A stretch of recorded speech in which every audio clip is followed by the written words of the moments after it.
You wanna reach me?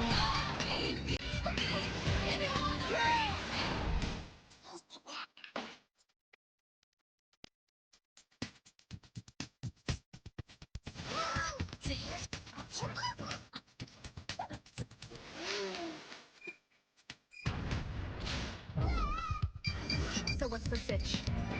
If you wanna reach me.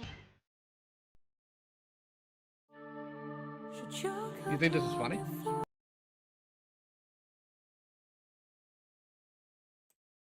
Oh, Chad. Oh, Chad. Oh, Chad. It's so nice to see you. It's so good to see you. Let's see. I muted myself. Nobody talk about that. We're not talking about that. Nobody needs to know. Okay. Hello, Chad. It's so nice to see you. I didn't expect to see y'all so early about something like this, but you know. Also, I'm undercover because, you know, I'm currently on trial. Smile. It's been like 7 million years since I streamed, so I already have to apologize for the fucking... What do you mean my volume is touched, bro? Screams into the microphone. Is this? Why, Sunny? Is this any better? Do you guys... better? Do I need to scream into the mic? My god. Hey guys, today we're gonna execute somebody. Shut Live for the your fuck viewing up. pleasure. Shut the fuck up. Thank you, Sin. Come here. Nobody heard you, thank God. Okay. So, right. Why are we here? What are we here for? My goodness. Why is this not working? Okay, whatever. I'm just no fun for you. No good streaming experience for you. Fuck you guys. I fucking hate it here, bro. Okay. Wow. This listen. OBS just wants me dead.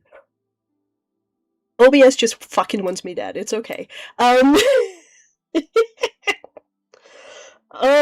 Let's see. Is it really this quiet? Are you guys like gaslighting me? Okay. Wow. Yeah, you guys are gaslighting me. Just turn up your fucking mic. So, let's see. So Miss Ma'am, our favorite girly pup, right? Came back, and this is my stream, hello stream. She came back, and she gave us a little treat, right? She decided to come back and give us, like, a little treat. A little funny little treat. Because she came back, and she decided that what if I make another safety report? Now, for people who don't know what those safety reports are, KP has this cute little habit where she makes, like, Google Docies on her enemies, and she pretends it's for the safety of other people around her, right? And she pretends it's all like, oh guys, I'm just trying to keep everybody safe, so here's a safety report on this really dangerous person that's also coincidentally my enemy. And today, she released one on somebody that we all kind of know. Also, what the fuck, Sunny?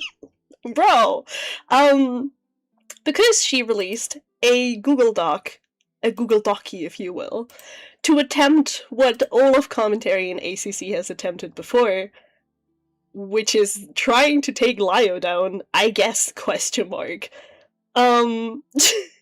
She made a safety report on our beloved peepaw, Lio Convoy, and it's 121 pages, right?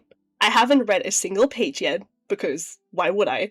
And I've decided it would be funnier if we discovered this together. So, I did download it because there's something so funny about this, guys, okay? I need to show you people this because this is just amusing. So she also, obviously, for obvious reasons, made an announcement on her funny little YouTube channel. And this one's a little bit more elaborate. For your PC fund, I still can't believe your specs are so ass. Thank you, Christopher, I appreciate you. Anywho, Girly Pop made a bigger announcement on the YouTube.com because Twitter.com wasn't enough. And I know you guys can't really see this right now, that's on purpose because I have to adjust this, but here, I'll be nice to you people, come here. So, with this safety report came the announcement on her fucking YouTube channel, and it goes as follows. After a short break, our latest safety report on YouTuber Lio Convoy is available below. Link.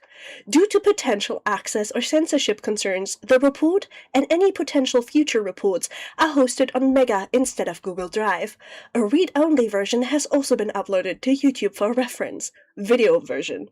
Now note how this is not on Google Documents anymore. The reason for that is the last time she did it, her entire fucking Google Doc was taken down because the last thing she released was on fucking Barbie, I think, where she doxed herself and a bunch of other people, and it was taken down. So to avoid that and keep those doxes up now, we now have a proper version on this weird-ass website. She continues, viewers are encouraged to download the material for their own records. Public reviews and additional coverage of the material is encouraged to spread information regarding online safety issues. Thank you. I'm very happy that you give me permission for public reviews, because we're here. I appreciate it. Thank you. Heart emoji. Additionally, a separate YouTube account and a Twitter has been created to separate the safety report video logs from the main channel and log supporting material. The channel is linked below. So yes, she now has a secondary channel where safety reports are going to be uploaded. There's not much on here at the moment. Really, the only important thing is the new safety report, but, you know, who cares? Also, I think the audio should be fine now. I don't know if I'm too loud or too crunchy, let me know. I'm so sorry. I'm so bad at streaming. In any case, those are the new channels. And she says, as far as the channel, the focus for now remains on safety-related issues, rather than the standard channel content, as behavior has gone beyond criticism and has extended to potential illegal activity. Yeah, KP. You would know about that. You would know about that, wouldn't you? About the illegal activity thing? You know? But who cares, right? Who knows? Whatever.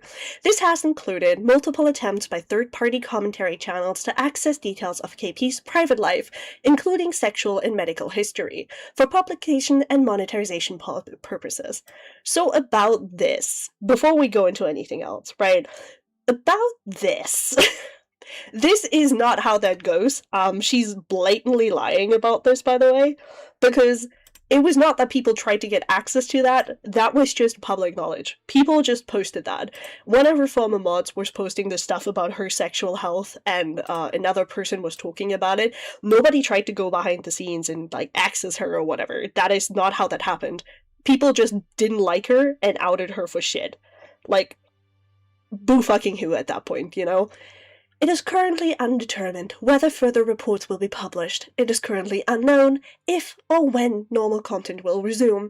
We thank you for your patience and understanding as safety-related issues continue to escalate, revolving KP and the community at large. You would know about that. You would know about that, wouldn't you, KP? Can't talk about it, you know I can't, but I know you know. But, you know, whatever. So, yeah, this is the announcement that we get. And again, I did y'all a favor, I downloaded this thing, and now I have to adjust this because I want you people to read this with me, so... There you go. Look, professional streamer, guys. Professional streamer, everybody. So this is what she released. Again, 121 pages. She hosts it on the weird fucking website. I downloaded it for easier access. So, yeah. Let's go into dramatic reading mode. Safety report. Lio Convoy, drama/commentary YouTuber. This is Lio. This is Lio again. This is still Lio. Read first. This document is intended solely as a safety notice for adjacent online communities. No one should contact, harass, or engage with this individual. The purpose is to present an unbiased report of events to promote safety, awareness, documentation, and preventative measures, not retaliation. Also, thank you, Jax, for the— I almost called you Jax, lol. Thank you for the $2. There is no community. Her Discord is dead. Correct. But, you know, maybe she thinks she can come back. Who knows? Who knows? For best viewing, use a desktop. Google Docs can distort images on mobile. So, does she remember that she's not hosting this on Google Documents? Does she remember this? Does she remember that this is a— remind everyone. Huh? What do you want? I'd like to remind everyone that she can't be an unbiased perspective in this. She's been involved with Lio Convoy, so the point's already kind of mooted. Yeah, she's already not doing great, but you know what? We'll give her a chance. Who knows? Maybe it's get better. Content rating. R. Due to discussions involving allegations connected to sexual assault case, privacy concerns, and sensitive interpersonal conduct topics. Okay. Okay, girl. You go. Give us a trigger warning. While no explicit or graphic material is presented, the subject matter involves mature themes related to allegations of sexual misconduct and community safety. Reader discretion is advised. This report is intended for documentation, education, and preventative safety awareness purposes. So, all of that, a lie. Also, hi Empress, thank you for the $9.99. Source, I made it up. KP about every coverage ever. Also, oh no, my husband's quiet. Let me turn him up. There you go. God, guys, I'm such a good streamer. Due to the combination of privacy, consent, and potential criminal implications, the material rises above PG-13 sensitivity and enters a high-risk category. So, okay, can we for a moment just sit back and talk about this for just a second? Because, like, what an insane image you have to have of yourself to think that you're so important that you can come online, release a Google Doc, and save the world. Like, she's making this sound like a police report. She's making it sound like this is a hit piece. And then she sits there and she's like, oh, it's all for safety and awareness, you guys. It's funny how every time she talks about safety and awareness, it's literally just somebody that wronged her. It's just somebody she's mad at. Like, at that point, girl, just be honest. Just say that this is, you know, your experience with a person. Make it a story time, I don't care. But stop pretending you care about anybody but yourself. If you did, you wouldn't have done the shit you did to people. Not just me, other content creators too. And other people. So, like, sit down. I don't know how to say this nicely. Also, hi, Crow. KP is bad. Well, she's bad too, but she's back, yes. She's back and she's talking about Lio. She's released a safety report on Lio, and we're going through this because this is fun and we love reading. Who is Lio Convoy? Lio Convoy is a commentary creator known for covering online controversies, often positioning himself as pragmatic and outcome-focused rather than emotionally driven. Okay. His content frequently emphasizes personal responsibility, skepticism toward unverified claims, and the potential real-world consequences of public accusations. While he is not a journalist by training, he often frames his commentary using advisory or cautionary language that can resemble professional or legal guidance. KP. Do you have a mirror, girl? Do you have a mirror? Do you want to talk about it? Also, hi Alex, thank you for the £2. I'm in this, my guy. Fun times. Oh, I'm worried. I'm worried now. In past online discussions, Lio has been associated with several controversies within commentary and art community spaces.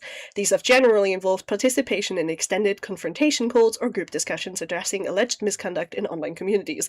Rosa call mention! Holy shit! I'm so happy we have a Rosa Cole mention. One widely referenced example is the January 2023 Rosa Cole, a multi-hour Discord discussion that drew criticism from observers who felt the tone became excessively confrontational toward a vulnerable individual. Third-party coverage example here. Can I click on this? I can't. Fuck. KP, don't make me open your fuck-ass, stupid-ass report just so I can figure out what the fuck you linked here. Gimme. I want to know what you linked here. Gimme. What is this? Who did you link as, like, a source? 16 minutes. Oh my goodness. Okay, so I've never seen this person before. I have literally no clue who this person is. But apparently this is the person that she wants as, like, you know, third-party coverage for the Rosa Cole. Good for her. Good to know. Anywho. Where is it? Come back. There it is. Lio has also been involved in broader disputes within the art commentary community, including public disagreements with other creators as Hopeless Peaches. Okay, you know, putting public disagreements with Hopeless Peaches when a Hopeless Peaches is Lio's abuser is certainly a choice. That's one way to put abuse. That's one way to spell abuse. It's the wrong way to spell abuse, but good for you, girl. I'm so glad that we are downplaying that. That's cool. Thank you. These incidents have contributed in the ongoing debate about Lio's approach to accountability discussions online. Supporters often view his actions as attempts to investigate or address misconduct within internet communities, while critics argue that the confrontational format of these discussions can escalate conflict and create hostile environments. As with many events, the online commentary spaces, perspectives on these incidents vary depending on the source and the community discussing them. Why does any of this matter? Why did... None of this matters. I'm so mad. Hi, Lio. That's cringy. She's severely biased and should brush her teeth with a brick. You know, unironically, Sin said something similar earlier, where it's funny that she's the one addressing this because she is extremely biased, and it's, you know, what a coinky dink that she's mad at you and releasing a safety report from you. What a coinky dink. Important context. Prior coverage of Lio Convoy. Approximately 1 year prior to this report, another YouTuber, Lenza, published a long-form video examining alleged problematic behavior involving Lio. Links to this video. Video additional coverage. See, now I want... No, I'm not opening this again. I don't trust her.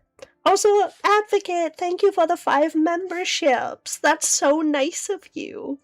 Advocate does, like, banger fan art for me and other content creators. You guys should totally check them out, by the way. Thank you so much. We appreciate you. Although it is important to note that these videos have their own bias, no shit, there are a multitude of overlapping issues covered in this report. The issues include handling and circulation of private or sensitive information. Yeah, you would know about that, KP, wouldn't you? You would know about that, wouldn't you, KP? You want to talk about that?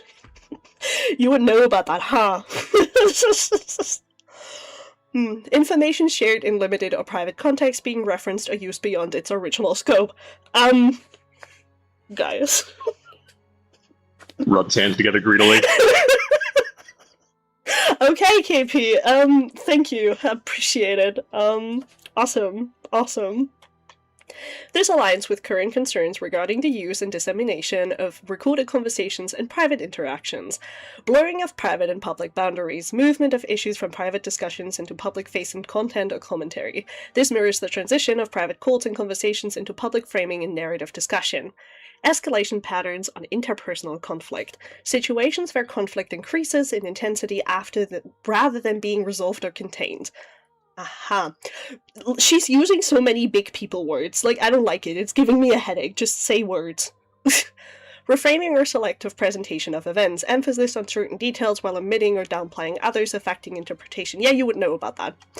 KP, listen, girl. Between you and me, with all due disrespect, and there's a lot of disrespect due with you, I would re-examine this list and just think about yourself for a moment. Also, Boomerman with the $5. Hi, could you convince Lio to review the Star Wars The Clone Wars action figure? I probably could. Lio, review that.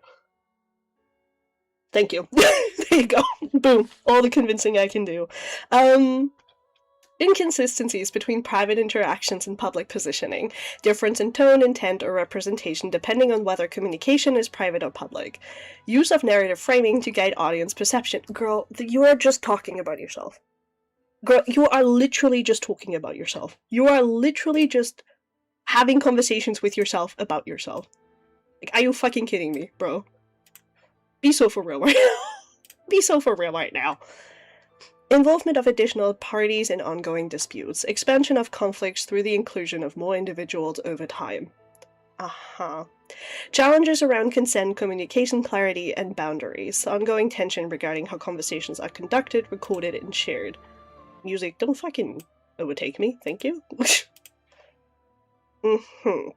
Summary. This prior coverage is relevant because multiple concerns identified in that video appear consistent with newer patterns observed in the current incident. The fact that I already see a meme right there, the fact that I see a meme here, like right here, why? KP. This is the shit that she was literally criticized before, where she would insert like little memes and jabs into her objective rather than, you know, subjective coverage of people, and she would insert little memes and evil little shit into what was supposed to be a safety report. Like, girl, if it's that serious, I don't need memes in it. Like, this is not a video. You don't need to entertain an audience. You quite literally can just put down the fucking information and call it a day. I don't really understand why we need memes in this. You're not fucking funny. Like, you never were funny, but you're not funny here. Especially not here. Oh boy. Summary of issues identified in this case. This report outlines concerns regarding the conduct of Lio Convoy in connection with recorded communication, framing of allegations, and responses to the misuse of private information involving KP and other parties. The issues identified include potential illegal sharing of private assets sent to other parties, including raw audio, from KP to Lio for reviewing purposes only. Undisclosed or inadequately disclosed recording of a private conversation undertaken with a clear informed consent and later uploaded publicly, raising concerns regarding consent, context, legality, and appropriate handling of recorded communication, while noting that separate recording in another context involved documenting alleged illegal misconduct, including sexual harassment. Okay, this is... I understand her core issue. However, if there's one thing that I have learned while I've been in commentary for the longest fucking while, is expect to be recorded at any moment. Like, expect to be always recorded. And I understand that there's, like, legal issues with it, and I understand there's, like, you know, other issues with this, but if you're not willing to say it with your chest, then don't say it at all. Then don't fucking be in a call and say it. I understand it sucks when private, like, conversations are, like, revealed, but first of all, you literally did the same thing. Like, you just recorded people under the idea of, oh, you thought consent was implied? Which is so funny given that you think implied consent doesn't exist, but whatever. But also, it's not that deep. Like, you aren't, like, I understand it sucks, I understand your Fifi's got hurt, but, girl, get a grip. Just, you know, relax a little bit. You'll be fine. You'll be fine. Framing of serious allegations with implied certainty, including character judgments and conclusions presented without education or professionally verified evidence, despite such determinations being reserved exclusively for criminal courts under US law. You would know about that, babes. You would know about that, babes, would you not? Unauthorized use of stolen creative assets. Documentation indicates private creative materials have been obtained and circulated through a secondary party without clear knowledge or consent. Potential harassment adjacent conduct, including instances of escalatory communication, name-calling, and the use of gendered language. The misogyny. Lio's being misogynist. Lio men hate women. Christopher with a 5. Only illegal to record a call if you use it in court, at least in the States. Well, no, clearly. What do you want? What? What, love? What? Oh, I was late. I was saying Lio man based? Question mark? Don't do that. I'm gonna get cancelled again. This is the racism thing all over. Okay, let's see. Okay. Dismissal or minimization of documented boundary violations, including awareness that leaked or private materials concerning KP were being used by a third-party commentator, without evidence of public correction, intervention, or condemnation. Okay, so right here she's blaming Lio for people getting access to shit that she doesn't want people to have access to. That's interesting. That's a choice. I mean, I guess everything is Lio's fault. Breach of trust within a private interpersonal context, including confronting KP in a manner that discounted her stated safety concerns, developing an understanding of the situation, and expressed boundaries regarding communication and documentation. Failure to discourage harassment and adjacent audience behavior, particularly in situations where individuals are criticized or publicly discussed, and passive enabling through omission, wherein prior vouching for third-party commentators occurred alongside a failure to address or challenge the unlawful or unethical use of private information once such misuse became known. Okay, so this part's about Beckett. Okay. This part's about Beckett because I know that according to KP and according to some screenshots I've seen, Lio had vouched for Beckett being fair before, which in most cases is somewhat true at least. So I get why he did it, but at the end of the day, you're a grown-ass person, right? Like, if you decide to engage with commentary people such as Beckett, then you know that there is a chance that it's going to horrifically backfire on you. It's not Lio's fault that you're fucking stupid. That is a you fault. That is a you problem. This report does not allege a criminal intent or malicious conduct. I would like to veto this because you've just spent like a whole list talking about how terribly misogynistic and evil Lio is. But, okay, sure. Rather, it documents patterns of behavior that raise concerns regarding judgment, consent, framing, and ethical responsibility in situations involving sensitive allegations and vulnerable parties. Note on use of private communications. Private messages referenced within this report are included only when necessary to clarify or respond to information that has already been publicly disclosed without KP's authorization. These materials are not presented to introduce new information, but rather provide context, accuracy, clarification regarding communications that were previously made public by third parties. So you're leaking DMs. Did we not just go through the entire thing of her, like, being mad that DMs are being leaked? And, like, shit is being leaked? Was that not just the thing we were mad at? Okay, so I guess it's justified when she doesn't. Sure, why not? The report does not seek to originate or expand branches of privacy. Any inclusion of private correspondence is limited to instances where such information... Yeah, okay, so she's quite literally just, I can do this, but Lio can't. Awesome, pog. Christopher with the $2. She's 100% ass mad Beckett has a lawyer on retainer. Oh, probably, bro. I would not be surprised if she's mad that, you know, all her little, like, takedowns and stuff didn't work.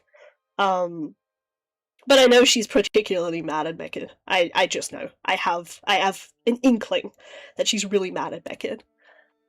Introduction and context. Background on Lio Convoy's and KP's friendship. Awesome. KP and Lio's first DM, February 2nd, 2021. My condolences, Lio, for having put up with her as long as you did. Lio and KP have been friends since 2021 and maintained a generally positive relationship due to the events described in this report. During the outcome from KP's original expose alleging misconduct by DA Games and Sabersbug, I wouldn't say misconduct, you alleged a rape. Let's not play around with that, you alleged a rape. You alleged a crime. Lio introduced KP to Beckett of the commentary channel Cope and Seethe, who had expressed interest in covering the situation. At the time, KP was extremely hesitant to discuss the issue with outside commentators, but trusted Lio's judgment and believed Beckett's coverage would focus on critiquing the structure, tone, and execution of the video while reporting on all involved parties in a neutral and balanced manner. As the situation evolved, there is evidence that Lio was aware that other commentators were using leaked and private information about KP as content, yet did not intervene or publicly condemn this behavior. Basically, Lio, you didn't dare to be her shield. How could you? Also, Platinum with the $5. Bruh, when I found this while scrolling Twitter, I laughed so hard people at work heard me on the first floor while I was on the 4th floor. Oh my god. Okay. My goodness gracious. My goodness gracious. Although he is not responsible for the actions of others, there is no evidence, public or private, that he took steps to discourage or challenge this conduct, despite having previously vouched for Beckett and facilitated the connection. If there is evidence we missed, the mod contact information is listed below, and we are happy to update the report with this new information. So, okay, listen, for all the times she says that this is about safety or whatever, she does spend an exhaustingly long time, because we're on page 8, by the way, she spends an exhaustingly long time trying to set up Lio as this evil person who leaked her private details and didn't protect her when he shouldn't. Oh, like when he should have. That's interesting. That's interesting. Oh, also, hi Lio, which is why I didn't give Beckett the audio to make public, right? Because I did nothing? Yes, Lio. It's all your fault. You're evil, bro. You're evil. We know what you are.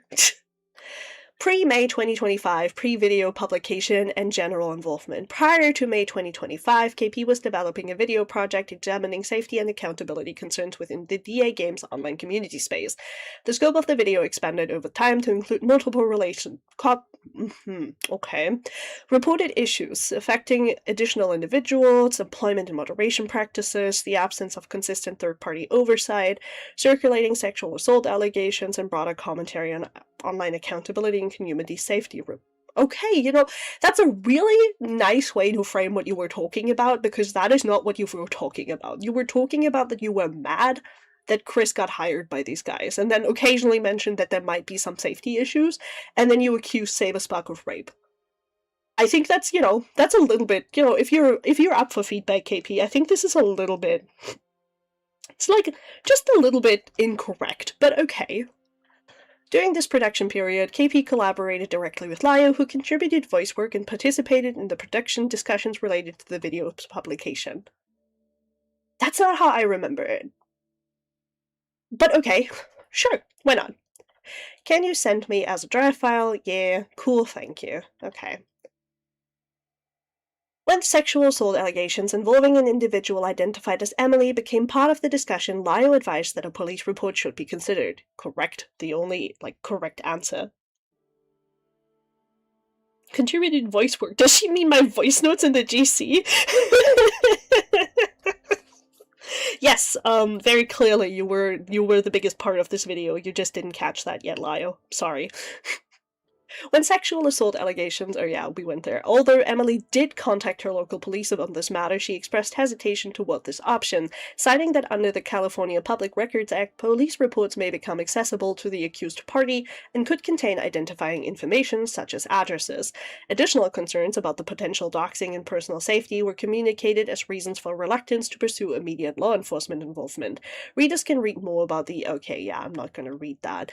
This report does not seek to evaluate the objective validity of filing a police report or the reasoning behind Emily's decision not to do so. It's intended solely to document and present available information. Okay, so... okay, sure. Lio, I did not say consider it, I said file one or don't talk about it. Which, again, arguably the proper avenue to do this because she is alleging a crime. I'm sorry, a YouTube video by a wonderful commentator— oh wait, no, not commentator, video reviewer, and My Little Pony fucking content creator, Ilovekimpossible a lot, is not gonna help with that. Yeah, the only thing that should have been done in this case should have been a police report, and then, after that, God knows what. This is fucking silly. This is stupid. The confusion most likely originated between Lio and KP because there was no documented discussion about how the absence of a formal police report might later be interpreted publicly, or how it could affect the perceived credibility of the allegations. So, just to go back, police reports may become accessible. Yes, and as Lio said, as far as I remember, by nature, if Saberspark did commit what he did commit, he would know who Emily is. He would know Emily's, Emily's information already. Yes, it would be scary, but it's not like he's going to seek out her address and then, fucking kill her. There's no, there was never anything that would facilitate that idea. So, as much as we can pretend that this is a concern, shouldn't the bigger concern be that your rapist is free? I don't know, bro. Maybe it's just me. Who knows? How do you suggest we go forward with the victim? Honestly, we can't do anything unless she files police reports. I'm sorry. At the time, KP understood that the allegations were already scheduled to be made public through other sources, including discussion by Brony fandom via Twitter. Yeah, the shit you pre-wrote for Brony to post, KP? That part? Where you pre-wrote an entire fucking thing for him to post from, Brony's perspective? That part? The framing of the video with the breaking of the allegations was an attempt to reinforce credibility of both public allegations and the issues presented in the video. Because of this, KP believed she was commenting on an allegation that was already entering public circulation rather than independently breaking the story herself. This is just a lie. Like, she's the one who made this public. She was the one who was posting about how she was going to make it public. Also, Yan, also the testimony Emily made, the one that was edited and altered by Courtney Pete? Yeah, that. But also wasn't, like, okay, am I misremembering, but wasn't KP the one who was already making, like, tweets about how she was gonna, like, destroy Saberspark or whatever, and she was going to lazy about this, being all like, oh, I have more tea on Saberspark that I'm going to, like, she was clearly the one breaking the story. Like, I don't think it was anybody else. Like, she pre-wrote the fucking breaking of the story for Brony Fandom. But that was not Brony Fandom breaking the story, that was her breaking the story through Brony Fandom. She had always been the one who's, like, broke this. Like, this is just, she's just lying. If Brony Fandom objected to this idea or had issues with the dual framing of the video and the allegation, he could have easily declined the offer. I'm not saying that to punish him, but I'm tired of being blamed for other people's actions. It's your actions! It's you are the problem! You! Right there! You! Yeah, you fucking get it. Okay, thank you, Yen. Yeah, so the Doomsday tweets were happening, and she was, like, actively counting down to this, so, like... Hello? Why are we lying? Question: why did KP find Emily credible in the first place? KP's assessment of Emily's claims was based on prior pattern recognition. Blurred boundaries between professional and personal interactions, initiation of emotionally or romantically suggestive interactions followed by withdrawal or reframing, the use of the platform of influence under unclear power dynamics. Consistency between Emily's account and KP's prior personal experience informed how the claims were interpreted, so you were biased. Let's just put it that way, you were biased because you were mad at Saberspark, and you were mad that he wasn't dating you, you were mad that he doesn't want to be around you, you were mad that he doesn't like you, you were mad that he hired Chris. Let's just say that. Let's not do, like, the big people words, you are just mad. You are just biased. Okay, thank you. Awesome. This is not a statement on the objective truth of the claims, but rather an explanation of the patterns that made them appear plausible within KP's understanding. Potential statements by KP referring to the allegation as spicy were taken out of context. This was shorthand language used privately by KP and functioned as a coping mechanism. Bro. I'm sobbing into my hands. What do you mean? What do you mean, bro? What do you mean coping? Okay. This is something that I get really mad at, because a lot of people will talk about how stressful the videos are, and how stressful talking about this kind of shit is. And it is. Like, I would know. I've done similar shit before, I've talked about similar shit before, but that is a choice you make. You as a content creator make a choice to talk about this. You make the choice to, like, make videos about this. So if you're involved in this, and you start turning it into, like, a fun little spicy meme situation where you doomsday count down to what you're going to release to ruin somebody else's life, you're not coping. You're being an asshole. You're literally just being an asshole and you're hoping to prop yourself up. It speaks for you as a person that you saw rape accusations and said, hey, I'm just straight up gonna, like, release them and ruin somebody's life because I'm mad at them. Like, you had the choice not to talk about this. That was a choice you could have made. You chose not to make that choice. Like, I don't know what to tell you at that point. Like, that's on you and nobody else. Really. Like, good lord. Also, I need to sneeze. Sorry, guys. 1 second.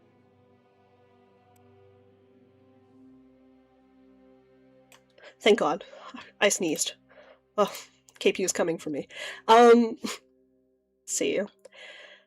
Additionally, the argument that KP was promoting the project for attention overlooks the multiple private attempts to prevent unnecessary exposure and does not account for the efforts made to handle the situation with discretion. The idea I would promote a sexual assault claim out of maliciousness, validation, jealousy, or attention is... dramatic pause. Disgusting. But that's what you did. Like, again, let's not fucking play. Let's not fucking play, that's what you did. You did it because you had personal bias, and if you were honest about this, I'm pretty sure people wouldn't be half as mad as you as they are right now. You're just, like, mad. You're mad. That's all there is. You're angry. But at least be honest about being angry. Readers are encouraged to compare Emily's testimony here with the current evidence and determine their conclusions independently of this report. Additional evidence provided by the DA Games victims is logged here for independent review. Okay, so we're not going to look at that because I don't want her to use this to, like, further her narrative, because that's what she's done the, like, last 50 times that she linked a safety report. The last 50 times she linked a safety report, she was literally just sitting here talking about her own fucking shit, being all like, oh, yeah, also I was right. Like, no, you were not right. Okay, go away, KP. Nobody wants you here.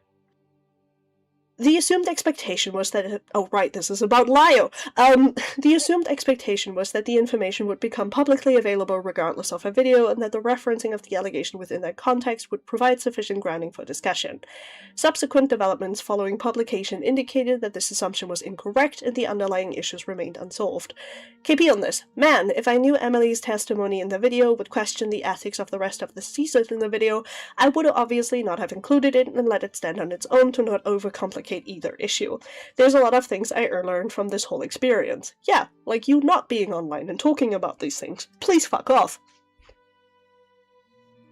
Additionally, accounting for potential communication gaps early on, it's important to note that on April 8, 2025, Lio was provided with an incomplete render of the project specifically for feedback purposes. To be transparent, it is acknowledged that the Emily-related portion of the video was likely incomplete at the time of the render. However, there is no documented evidence of consistent or meaningful feedback provided on any other material/unspecified reason. Lio's later criticism regarding prevention and escalation is therefore inconsistent, as he had a clear opportunity to raise concerns and did not act on it. KP. Sure, speaking of passing, can I pass along the expose draft? I gave some options to the Saber victim for alternative ways to go about things, so waiting on her in the meantime. You mean my draft? I mean the video about DA Games and Saber. I don't see why not, so long as you trust whomever you show it to. I mean to you, for feedback specifically. Oh, yeah, and then she posts the... I think this is a Google document. Okay, awesome, thank you, KP. KP additionally clarified this point directly the next day. Also, an update on the Saber victim. She's going to come out on Twitter, first warned her about the harassment and the potential risk of her anonymity being compromised, so she seems aware and still wants to go forward. Alright then, that'll be on her. Introduction to Beckett of Copenseeth. This makes him sound like a house. The House of Copenseeth, guys. In May of 2025, as online discussions surrounding KP's video continued to develop, Lio introduced KP to the content creator Beckett from Copenseeth. Beckett was presented to KP as a trustworthy third party who would provide her with a fair opportunity to explain her perspective and discuss the surrounding controversy. It's important to note that later revelations of Beckett's bias to certain parties of the case were not clearly presented or communicated this time. If these biases were communicated to KP, she would have likely declined the call altogether. During this period, an audio interview related to the first shaming of Saberspark video was recorded. Both Lio and Beckett were present for the call alongside KP. KP does not currently possess a copy of this recording, therefore the audio itself will not be shared or cited directly within this report. The following screenshot shows Lio first bringing up Beckett. Lio voice time. Someone wants to talk to you about all of this. I trust this person. He needs to be ran through the timeline. KP goes, sure. According to KP's recollection of the conversation, Beckett asserted that Emily Jones' sexual assault allegations against Saberspark was false, relying primarily on statements obtained from the direct sources and interpretation of Emily's prior online behavior. As discussed in the Barbie report, you mean the report that's no longer up because it was taken down because it violated the Google Docs fucking TOS? That report? That report where you doxed your dad's phone number? That one? Yeah, okay. These factors alone are insufficient to objectively prove or disprove a sexual assault allegations, which typically requires formal investigation or legal education. Yeah, almost like she should have filed a fucking police report. Who would have thunk? Additionally, labeling an allegation false without due process, such as proper review of the evidence, reporting to authorities, or formal investigation, can create broader harm. Yeah, just like labeling an allegation true without the due process can cause harm. Almost like you caused harm when you made your fuck-ass Saberspark video. Who would have thunk? What a concept. This conduct can lead to potential victims with similar experience to question their own situations, reinforcing doubt and discouraging them from seeking help, reporting, or engaging with established trauma research. This is dumb. Okay, with all due love I have for people, I understand that, everybody's allegations and everybody's, trauma and everybody reacts differently is, it's all different to personal people. But if your first instinct after you got assaulted is to try and make a public video about it, or get somebody to make a public video about it, then I question you as a person, because that should never, ever, ever be the first thing you're thinking about. I understand wanting to keep other people safe, I understand being worried, but, the first thing that you should always be doing is get a, legal report in. And labeling accusations correct or non-correct without that legal thing is harmful either way. So her being like, well, saying that it was wrong and false is bad. Yeah, KP, saying it was right is also bad. You're just as fucking bad. This is dumb as shit, bro. You're stupid. Again, these reports do not determine guilt or innocence by any party, but underline lack of objective evidence in an official legal capacity. Yeah, whose fucking fault is that? KP records that the framing of the discussion led her to feel that she had been misled or manipulated into platforming Emily's claims, suggesting that Emily's motivations were malicious or personally retaliatory in nature rather than rooted in a legitimate allegation. Yeah. Okay. That's quite literally what happened. Okay, my goodness gracious, this is just, she's literally just being stupid. I don't know what to tell you guys at this point, but this is just insane. The way she's sitting here and she's being like, well, Emily was being malicious and retaliatory. You were malicious and retaliatory. The entire shaming of Saberspark video, or not the shaming of Saberspark video, the entire, what led to the downfall of or whatever video that you released is as bad as it is because you were mad. You were angry. That's all there is. Oh my god, Fishy, I just saw the images you sent me. That's so cute. Thank you, I appreciate it. But yes, the entire thing that she's doing right now is she's being like, oh, Emily was manipulating me and Emily was evil. Yeah, and you were just as bad. I don't know what to tell you at that point. You were just as bad. Let's see.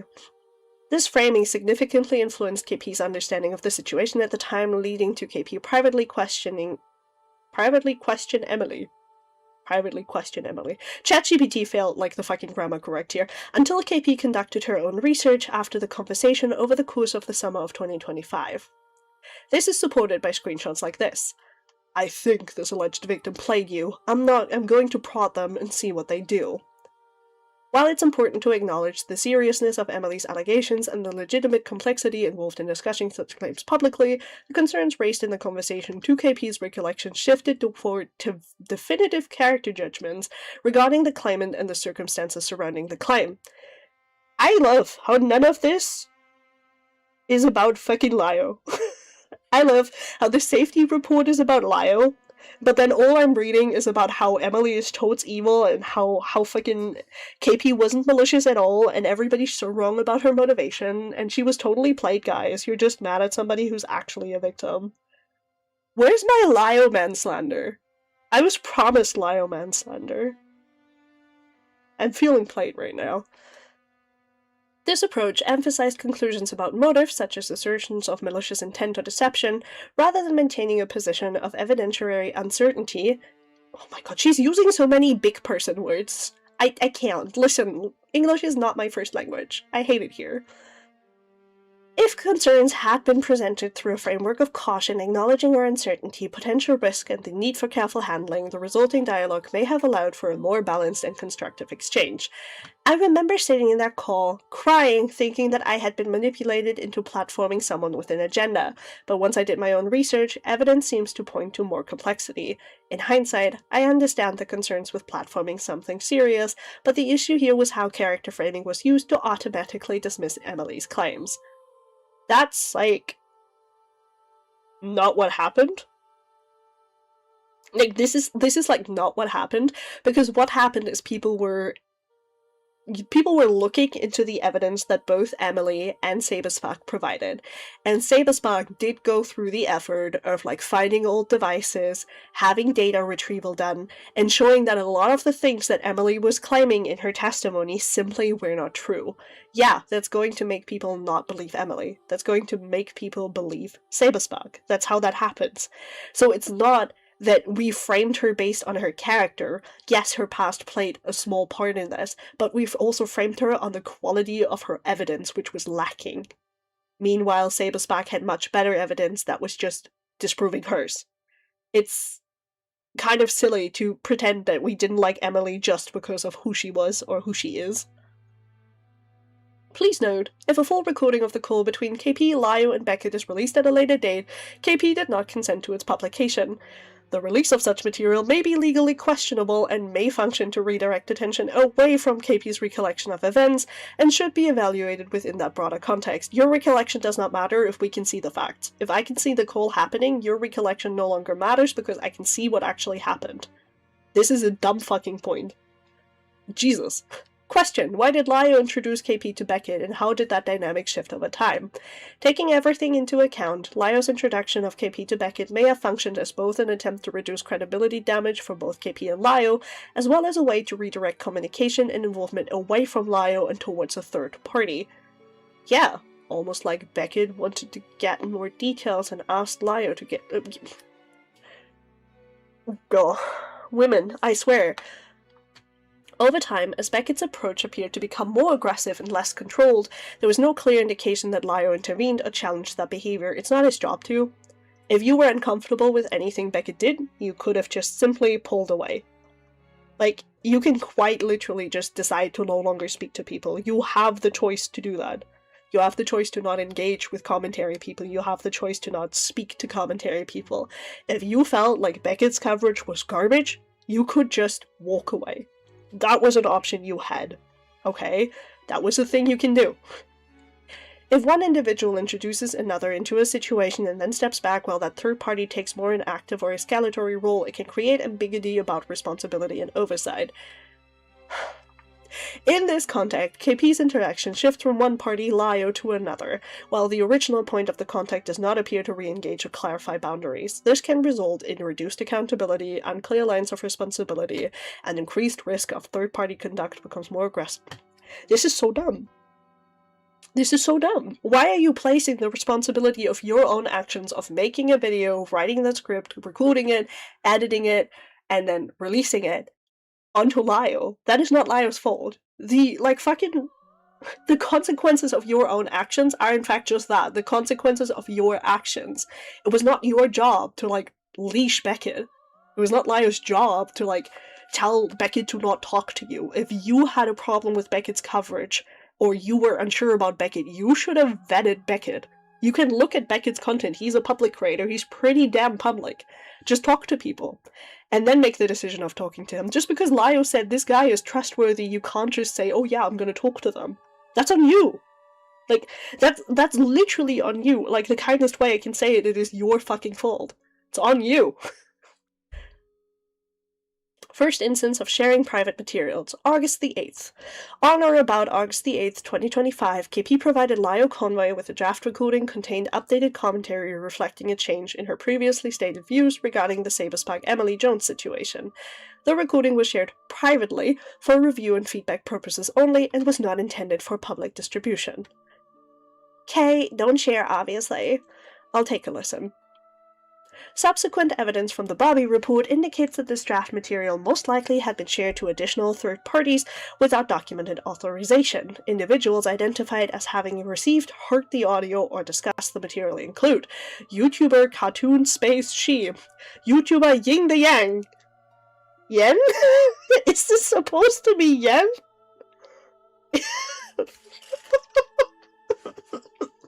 Is she... She's talking about Yen, right? Oh, goodness gracious. Okay, girl. I'm so glad you, spell-checked your fucking safety report before you put this out. Yen's evil alter ego, Ying the Yang. Beckett associated with the YouTube channel Copency. For legal reasons, I will refrain, but no, it's not Mr. Hose. And to everyone who is in the know and was reading this, yes, I am causing problems on purpose, and you should probably not keep that audio to yourself, because it's really funny. But again, legally, nothing is happening at all, and I'm just being a prick.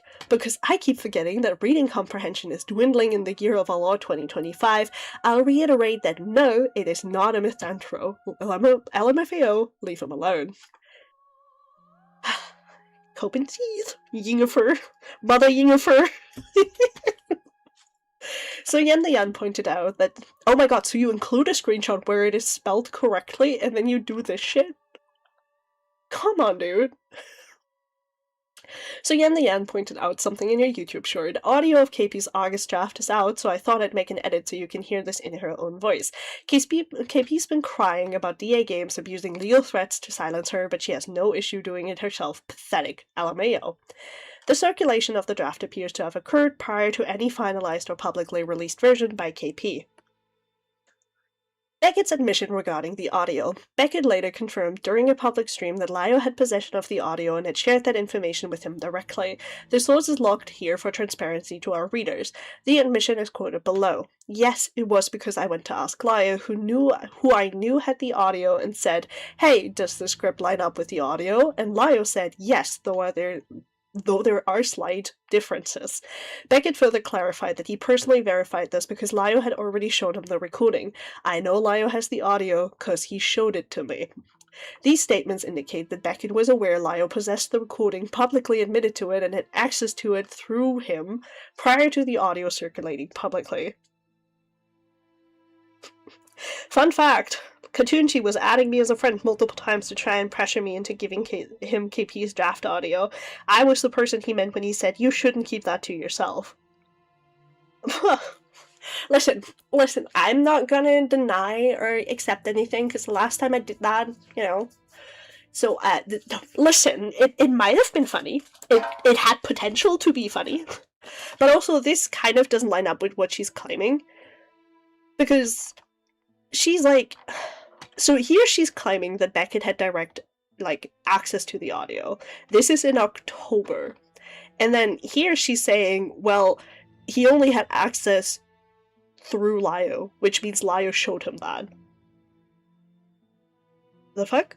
Why might Lio share private material? Although motive cannot be definitively assessed, the following represents possible reasoning for why Lio may have shared the draft based on surrounding communication and framing used by afterward. So all these are assumptions, and I don't care about them. Lio may have believed that sharing the draft promoted transparency regarding future interactions or collaboration between himself, KP, and particularly as disagreements began emerging publicly. Correction of perceived misinformation. The draft contained clarification addressing statements made in earlier commentary videos. Okay. Perceived safety or risk management. Given the escalation public decision, Lio may have viewed the draft as relevant to protecting himself or others from potential misunderstandings.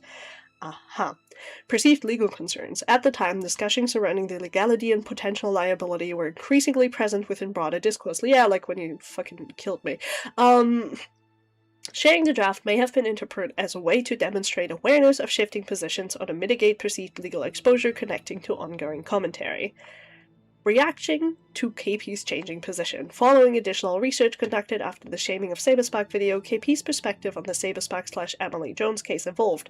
The draft reflects clarification that KP's opinion changed, that KP had previously been led to believe by Lio and Beckett that Emily's allegations were malicious. Subsequent research into I can't say that word. Discussions with mental health professionals and public documents about sexual assault research that led KP into reassessing that conclusion. The sharing of the draft may therefore have been connected to concern or disagreement regarding the shift of viewpoint. Lio, are you in my chat? Lio, bestie, queen, king, are you in my chat? If you're here, tell me why you did what you did. Express to chat why you did what you did, because I don't really like the billion fucking ugly-ass assumptions we have here. I really don't care for them. So, if you're here, Lio, speak. Speak to us. Also, sorry, I have to sneeze again.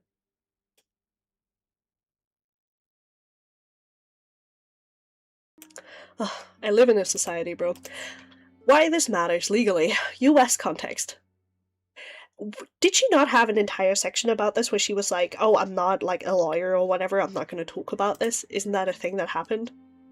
Why are you trying to assess this legally? You are quite literally not a lawyer. Your opinion doesn't matter. Unless you plan on suing Lio, this doesn't matter. Regardless of intention, if a privately shared audience, haha, spelling mistake, this should have been a small I, audio draft recording was redistributed without permission, even without sharing the full file, has several legal considerations. May apply under US law. Has several. Guys, listen, again. Let's see. Lio says it doesn't even solidify the claim what I did other than confirm that Beckett knew I had the audio. Yes, also. Also, has several... Okay, this is just wrong. Fucking hell. You think if she used ChatGPT, she'd at least get, like, proper camera, like, proper help. I am in hell. She'd at least get proper grammar. Alas. Copyright ownership. The creator of an original recording retains copyright protection upon creation. Unauthorized redistribution of unpublished material may continue. Okay. Unpublished work protections. Draft and unreleased recordings receive heightened protection because the creator maintains exclusive control over the first publication or redistribution. Misappropriation of private communications. Sharing materials provided within a limited interpersonal or collaborative context may raise issues related to implied confidentiality or breach of trust. Derivative use risks. Wow. Third parties receiving or relying on unpublished materials may unintentionally participate in redistribution of copyrighted content. So is she like trying to justify why she copyright struck people? Is this what this is? Also, Christopher with the $2. Someone take away her internet. Yes. Or her subscription to like ChatGPT Plus.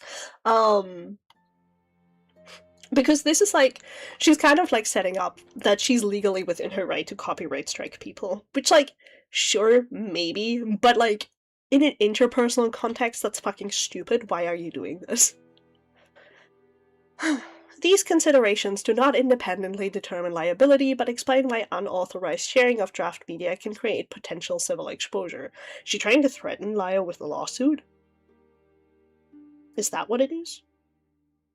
Well, why not? Why is this concerning? It demonstrates that Lio is willing to share private material without consent or knowledge by others, potentially illegally, even when privacy concerns are explicitly stated.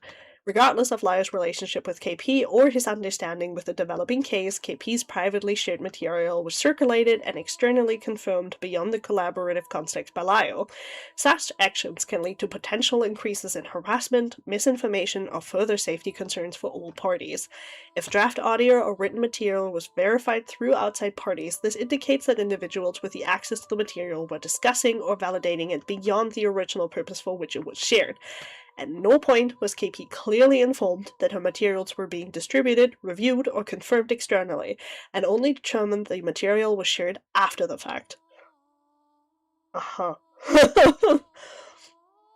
From a trust and ethics standpoint, this represents a significant breakdown in expectations surrounding confidential. Private creative trusts are typically shared under an assumption of limited use, especially when they contain evolving viewpoints, sensitive subject matter, or unfinished analysis. The concern is therefore not only the potential sharing itself, but the confirmation and handling of private materials through third parties while the original creator remained unaware. This, you forgot to bold the T here. This creates the appearance of bias in how the material was handled and suggests a breach of reasonable trust regarding privately shared work. Boohoo! Question mark.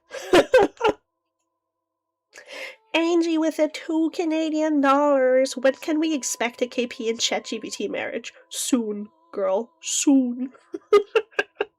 The best chip in the world, KP, X ChatGPT. I'm expecting AO3 fanfiction soon. In summary, Lio's own judgment and understanding of the case does not grant him sharing rights to private material and does not exempt him from privacy law and other legal concerns.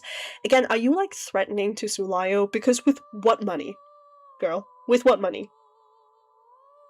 Surely not YouTube money, surely not the money from your parents, but I know you're fucking jobless, so... you know, just thinking about, like, if this is supposed to be a thread, it does not work. Additional clarification on audio access. Katunchi, oh look, she took away the space. She learned how to, like, fucking spell Katunchi's name. Has later stated that he only heard versions or descriptions of the audio, but did not personally possess the file itself.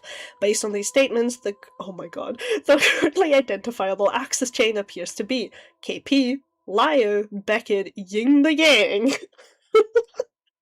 I can't believe that she has, like, screenshots of Yen's name and she keeps doing this.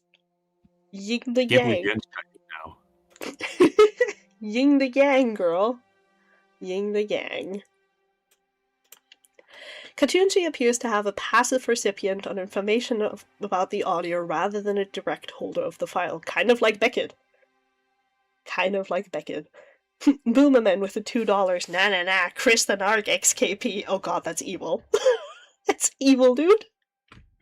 It's evil. Don't say that. Don't do Chris the Narc like that. Don't do Chris the Narc like that. Poor dude. She's already trying to accuse Cope and Seethe of wanting to be in love with her. We don't need more of this. We don't need more. We are in hell, bro. Oh my goodness gracious. Okay. This clarification is included to okay, no, wait, actually I had a point about this. So, she says Katunchi was a passive recipient, kind of like Beckett, because all Beckett talks about is that he had seen the file and he had been shown the file. That does not mean that he possesses the file. And that also doesn't mean that, like, she was, like, that somebody had shared this file. Like, this is... Okay. The clarification is included to outline how the recording may have circulated among the involved parties and to document the statements each individual has made regarding their level of access.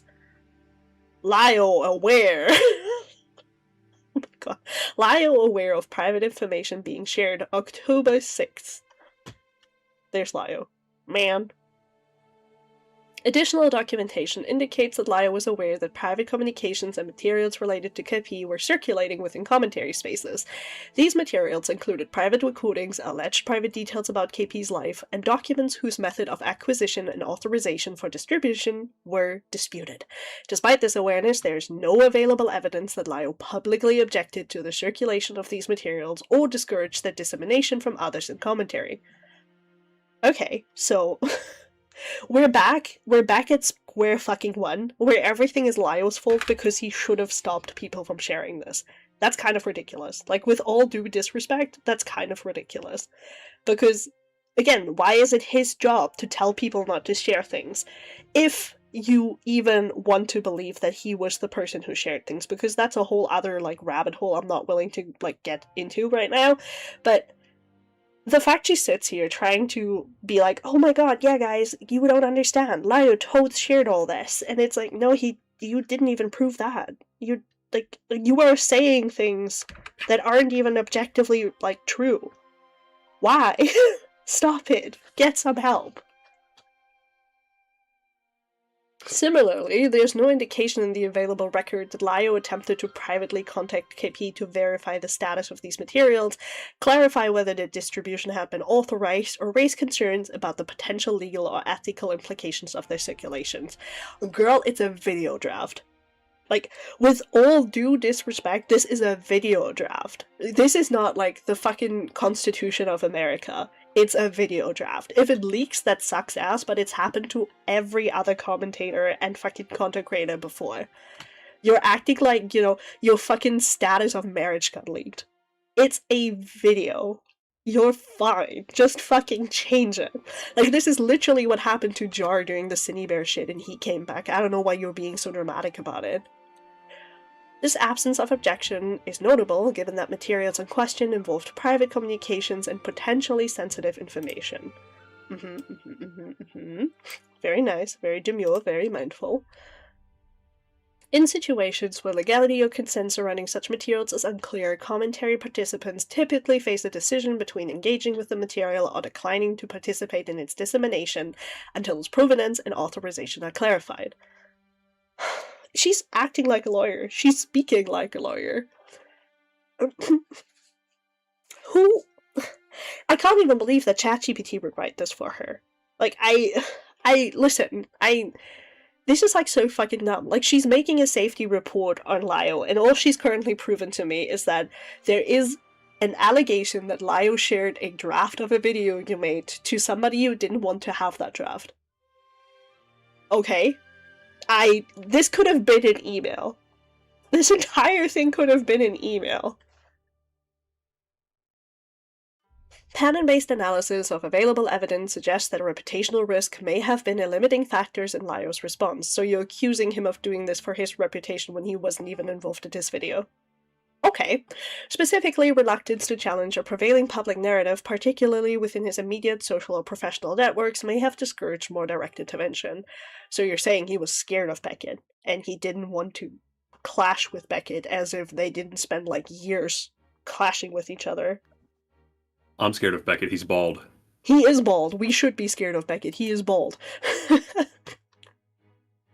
In summary, although Lio was aware of the scope of lack of privately circulating information by other commentators, there is no proof that he used his position to question the legal and ethical implication of the actions of others, despite identifying KP as a friend. Okay. KP informs Lio that she discovered Bobby was leaking private material, October 10th, 2025. On October 10th, 2025, KP informed Lio that she had identified a likely source of the unauthorized information leak. KP alerted Lio that evidence indicated Bobby had been sharing private materials and information beyond the originally agreed collaborative context. Yes, Lio, this is your job now. You are now a YouTuber full-time. Your professional circles are all your friends. We're no longer friends. We are now a professional circle. I hope you enjoy that knowledge. This communication served as a direct notice to Lio that confidential materials previously shared in trust were circulating through third parties without KP's consent, raising concerns regarding privacy, scope of use. Oh my god, shut the fuck up. Lio, I see. The person you were remembering me referring to wasn't hidden. It was Peaches, and that was 2 years ago. Is this the part where she was thinking about, like, Peaches being abusive or whatever? And she she thinks I am Peaches? If I had $1 for every time people called me Peaches, I'd have a lot of dollars. I'm not happy. I'm not happy about it. Apologies, time is a bit wonky these days. Yeah, you care really much about Lio as your friend, that's why you don't remember the person who abused him. Okay. Also, you did tell me so, and these are pre-censored, but if you need this... Let me be blunt. Are you going to be honest when I ask you about something? Yes. Did you leak anything to Beckett? I can't read that. I think anyone can read it. Oh, okay, this is about that. Nope, I checked. I specifically asked for an email. You know that though, right? It's not professionally protected. That's your email, correct? Yep. Please don't dox that email. Okay. Apologies, yeah, time is a bit wonky. Also, you did tell me so, and these are pre-censored, but if you need this, and then it doesn't include the... But hidden, think about how many dollars that is. So many! Why do people assume you're Peaches? I'm a woman around Lio, that makes me Peaches by default. This DM shows KP presenting evidence to Lio of the Barbie leak before it became public knowledge on October the 8th. These full screenshots are available in the Barbie report. You mean the one that's no longer public because it's been taken down because it breached TOS? Okay. With the combined timeline in mind, and his own sharing of private material, it is now understood that Lio was aware of these crypt assets via Beckett were being shared. Essentially, although Lio acknowledged that KP independently identified Bobby, he failed to disclose that he was the individual who originally verified the script to Beckett in the first place. Aha. Ilovekimpossible's original. Yeah, okay, this is Beckett's video, I think. Is it? I think so. While Lio's response raises concerns. Breakdown of trust, lack of transparency, asymmetry in information and response, impact on perceived good faith engagement, Oh look, it's me! It's me, guys! Guys, I'm in this! Oh, I'm so happy. Escalation of events between Hidden Space Heroine, Lio, and KP, October 6, 2025. KP sought clarification from Lio after becoming aware that YouTuber Hidden Space Heroine had published a call involving her with her prior knowledge or consent. At this point, despite stated motivations, KP's concern was any content regarding the situation could fuel additional harassment and misinformation, and could be reinterpreted to misrepresent character motivations. KP approached Lio about concerns that Hidden had leaked information, including scripting assets, and in relation to a private call later uploaded to YouTube. To KP's recollection, Lio had previously vouched for Hidden and recommended her as someone who could help during the situation. This is not true. It was not Lio who recommended me at all. Oh, Toa! $2. Just wanted to say I love your layout. Oh, thank you. Listen, I'm using the funny Persephone PNG tuber for this because it's the panel from her trial, and I think that feels weirdly fitting. But yeah, to go back to this, it was not Lio that vouched for me. It was somebody named Junkfish, who had gone to KP and said that I was somebody who was, totally willing and ready to, help. And I had a calm hat on my shoulders, and if she needed help, I would help.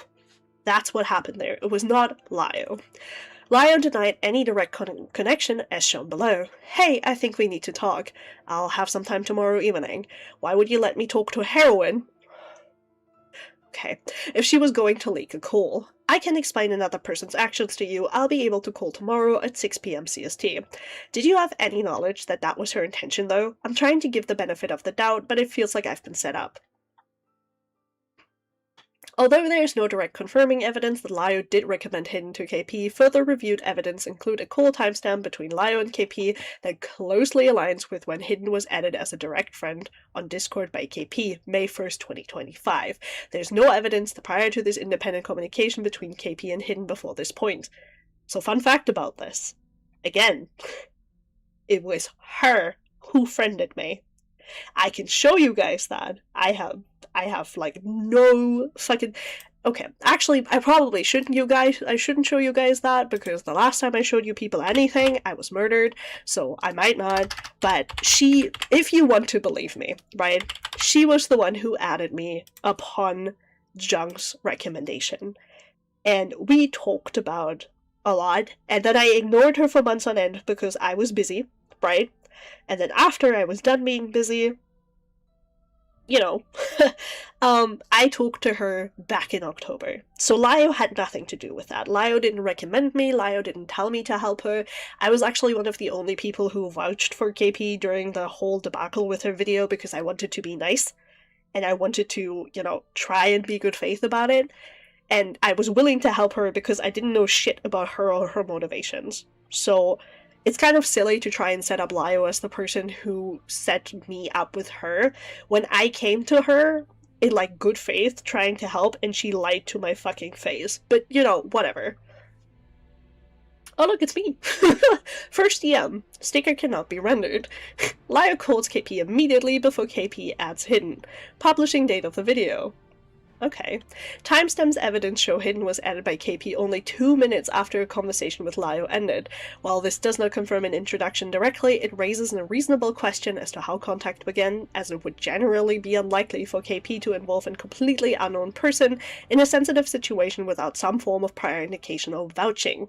Additional available documentation shows that Lio and Hidden had some kind of working relationship, including collaboration on art, thumbnails, and related materials. Supporting evidence of this continued collaboration is also provided below. Hey look, it's my Teespring, guys. Because Lio refuses to make his own merchandise, I made merch for him with my own art. So this is my fucking Teespring, so if you want to buy stupid Lio stickers, you should do it here. Man, I don't even know who that person is, but that thumb is a masterpiece. It was done by Hidden Space Heroine. Link is in the description. So yes, I drew the thumbnail for his KP video by his request. I guess that means we're, working relationship friends. It's not like we could have a normal friendly relationship outside of that, but whatever. Other documented conversations, including a recorded call between Hidden and Lio covered by the YouTuber Goddammit Malkin in December of 2025, indicate discussions of a coordinated activity relating to an ongoing project involving multiple individuals. Within the call, participants reference having worked on or discussed aspects of the situation over a period of time, suggesting prior communication and planning rather than a single interaction. Now I have to go back to the fucking thing and see what she linked here. Which page is that on? That's on page 30. Okay, let's see. I want to know which fucking thing she linked here. Can I would like to have this, please. Thank you. So, let's see. Let's see what she gave us here. I don't want to... Sorry, Malcolm. I don't want to love... I don't want to watch you. Sorry, bestie. Oh my god, she's talking about the stage. Girl, that's a stage!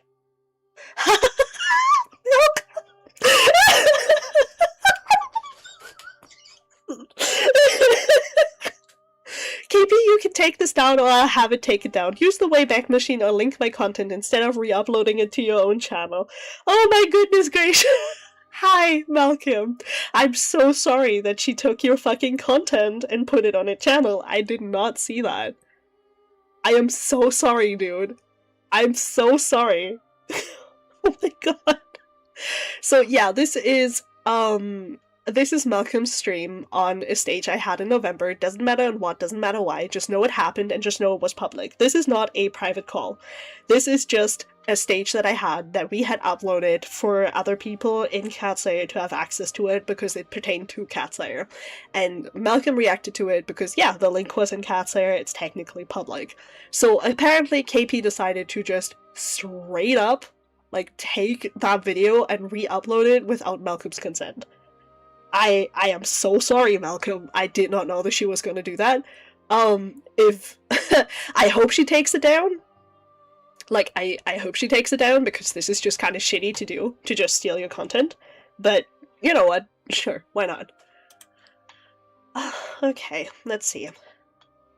Malcolm also remarked, Lio and Hidden said collectively that they have worked on a recent project for weeks, and on something that I want to make very, very, very, very clear is that I think that Lio is orchestrating all of this behind the scenes. I think that Lio knows that he is under intense public heat right now. He knows that a lot of his goodwill in other communities, such as Beckett or Falgi with a Y, are contingent on him behaving well and not engaging in the same behaviors that he used to. I'll be very clear. I think he's behaving exactly the same, but he's being calculated about it, and he is letting Hidden off leash to do his dirty work for him. I'm the one holding the leash. I also... Okay, listen, I don't really want to talk about the stage, but I want to make it explicitly clear that the stage pertained to a situation that had, you know, that had predation in it. The reason we worked on it for weeks is, unlike KP, when I talk about these things, I do research. I talk to people around me to verify things.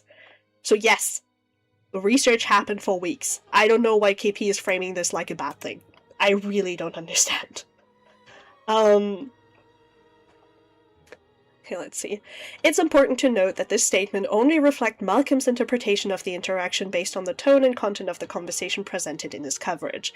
While this observation does not independently establish the nature or scope of any collaboration, it indicates that an external reviewer perceived a coordinated activity or joint involvement between the two individuals. Although this assessment remains an interpretation rather than a verified fact, it is included here as contextual evidence suggesting that the relationship between Hidden and Lio may have involved a level of cooperation or familiarity beyond that or casual or incidental contact. KP, I'm friends with Lio.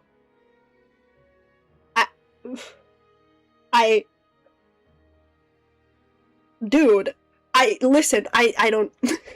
I'm flabbergasted. Why are you, like, detective level fucking analyzing my relationship with Lio? We were friends. We talk about things that go on in our lives. Girl. Why was Lio acting this way following KP's call with Hidden? During the Hidden call, KP introduced multiple points that reflect an earlier shift in how evidence to the case was presented. Specifically, emphasis on legal framing and due diligence, questioning bias and private coverage, and highlighting concerns regarding conclusions presented as a fact without sufficient evidentiary support. This includes statements as concern over conclusions being presented as fact when they are objectively not fact, emphasis on the need for independent research and legal context, and direct critique of how narratives may be formed without full evidential grounding. Following the call, Lio's response appears to align with the perceived shift in perspective that may challenge or conflict with pre-existing narrative structures. Summary. While intent cannot be determined, the alignment between KP's shift in framing and Lio's subsequent response, without clear engagement with the substance of that shift, may reflect underlying concerns with how conflicting information is received, processed, and integrated into the broader narratives. I just read like 6 fucking sentences, and yes, sure, KP, why not? I have no clue what you're trying to tell me here. Like, the allegation, quote-unquote, that I and Lio got together to set you up is insane, because Lio and I were one of the only people who were somewhat willing to be nice to you, and I tried to be nice to you, and I had that call with you, and during that call you lied to my face. You lied to somebody who didn't know who you were, what your motivations were. You lied to somebody who was willing to help you, and actually, I was modded in your server in order to help you, because I felt bad for you, and I didn't want you to get dogpiled. So, with all due disrespect, what the fuck? Like, genuinely, what the fuck? Just, what the fuck? Clarification on KP's evolving perspective. Some commentary has implied that KP's change in perspective indicates malicious intent, including suggestions that her position shifted due to third-party influence or manipulation. These interpretations may reflect frustrating with her evolving position following the independent research and verification. However, such conclusions are not supported by how cognitive processing works. I'm not interested in whatever, psychoanalyzing she's gonna do here, so additional evidence that KP was discussing the issues with mental health professionals independently are locked below. Okay, so there's... Hello. Huh? Yes, my love? Oh, hi. Someone has entered the room. What's up, Phineas? Oh, hi! I didn't fucking see you, girl. What's up? Hello, bestie. Speak. Hello? Oh, hi So- there. Hi. Hi, how are you guys? We're Good, so alright. good. We're going insane, Phineas. What happened? We're going, so we're currently live on stream, just so you know. Oh, you're live on a stream! Yeah. Almost like I put up a sign. Yes, I'm we- sorry, my Discord friend activity does not show signs. Oh, Okay. What are you guys doing live? Oh, are you guys looking over the new Google Docky? yeah, Yeah. we're looking over the KP Google Docky. We're having Yeah, a time. I was teaching a 7th grade English class today, and I had to stop what they were doing and read the Docky for them. Oh no. I'm kidding, no, I would not do that. But imagine. Imagine. Also, Star All Wars. right, all right, students, we're going to be looking at AI-generated text. AI-generated text is stupid, but not stupider than Ilovekimpossible a lot. I'm like 30 pages in, bro, and it's bad. Like, unironically, it's really bad. The amounts of times that she just psychoanalyzed my relationship with Lio instead of just concluding that me and Lio were friends. Like, she spent No. She She's so didn't silly. psychoanalyze it. She let an AI do it, which is a little weirder, I think. Yeah, I don't. my god, like, bro, it's insane. And it's funny because she could have just said, I'm mad at Hidden for, like, leaking shit, but instead she's like, I think Hidden and Lio conspired against me. Like, no, we didn't. We didn't do it. We didn't. Fun fact: when two people dislike you, they talk about how they dislike you. And it's not even that she can prove that me and Lio conspired, because we didn't. Because it wasn't even Lio who, like, referred me to her. It was Jung. It was somebody else. So she's just insane. She's, like, just insane. Yeah, I've been stepped away from, like, the raw, emotional, fiery world of the drama TM. Yeah. For the most part, but, like, I got this update because I have several people who retweeted it or quote tweeted it on my Twitter phone notifications so that my phone goes off and notifies me, hey, they just made a tweet. So I saw it multiple times and I'm like, that was a choice of actions. Yeah, she's like, this is also, guys, I don't know. I think you hit the goal, but you might have not. So have a new goal. Love you guys. Heart emoji. It's time to feed the popper. Okay, no. Oh my god, you're evil. I'm sorry. By the popper. Yeah, you are the puppy. You are the puppy indeed. Oh. But yeah, no, like I'm looking through this, and the amount of shit that she just talks about is kind of like she's currently on her like psychoanalyzing arc again, because she's linking a bunch of I can share you guys the screen actually. I think, come here.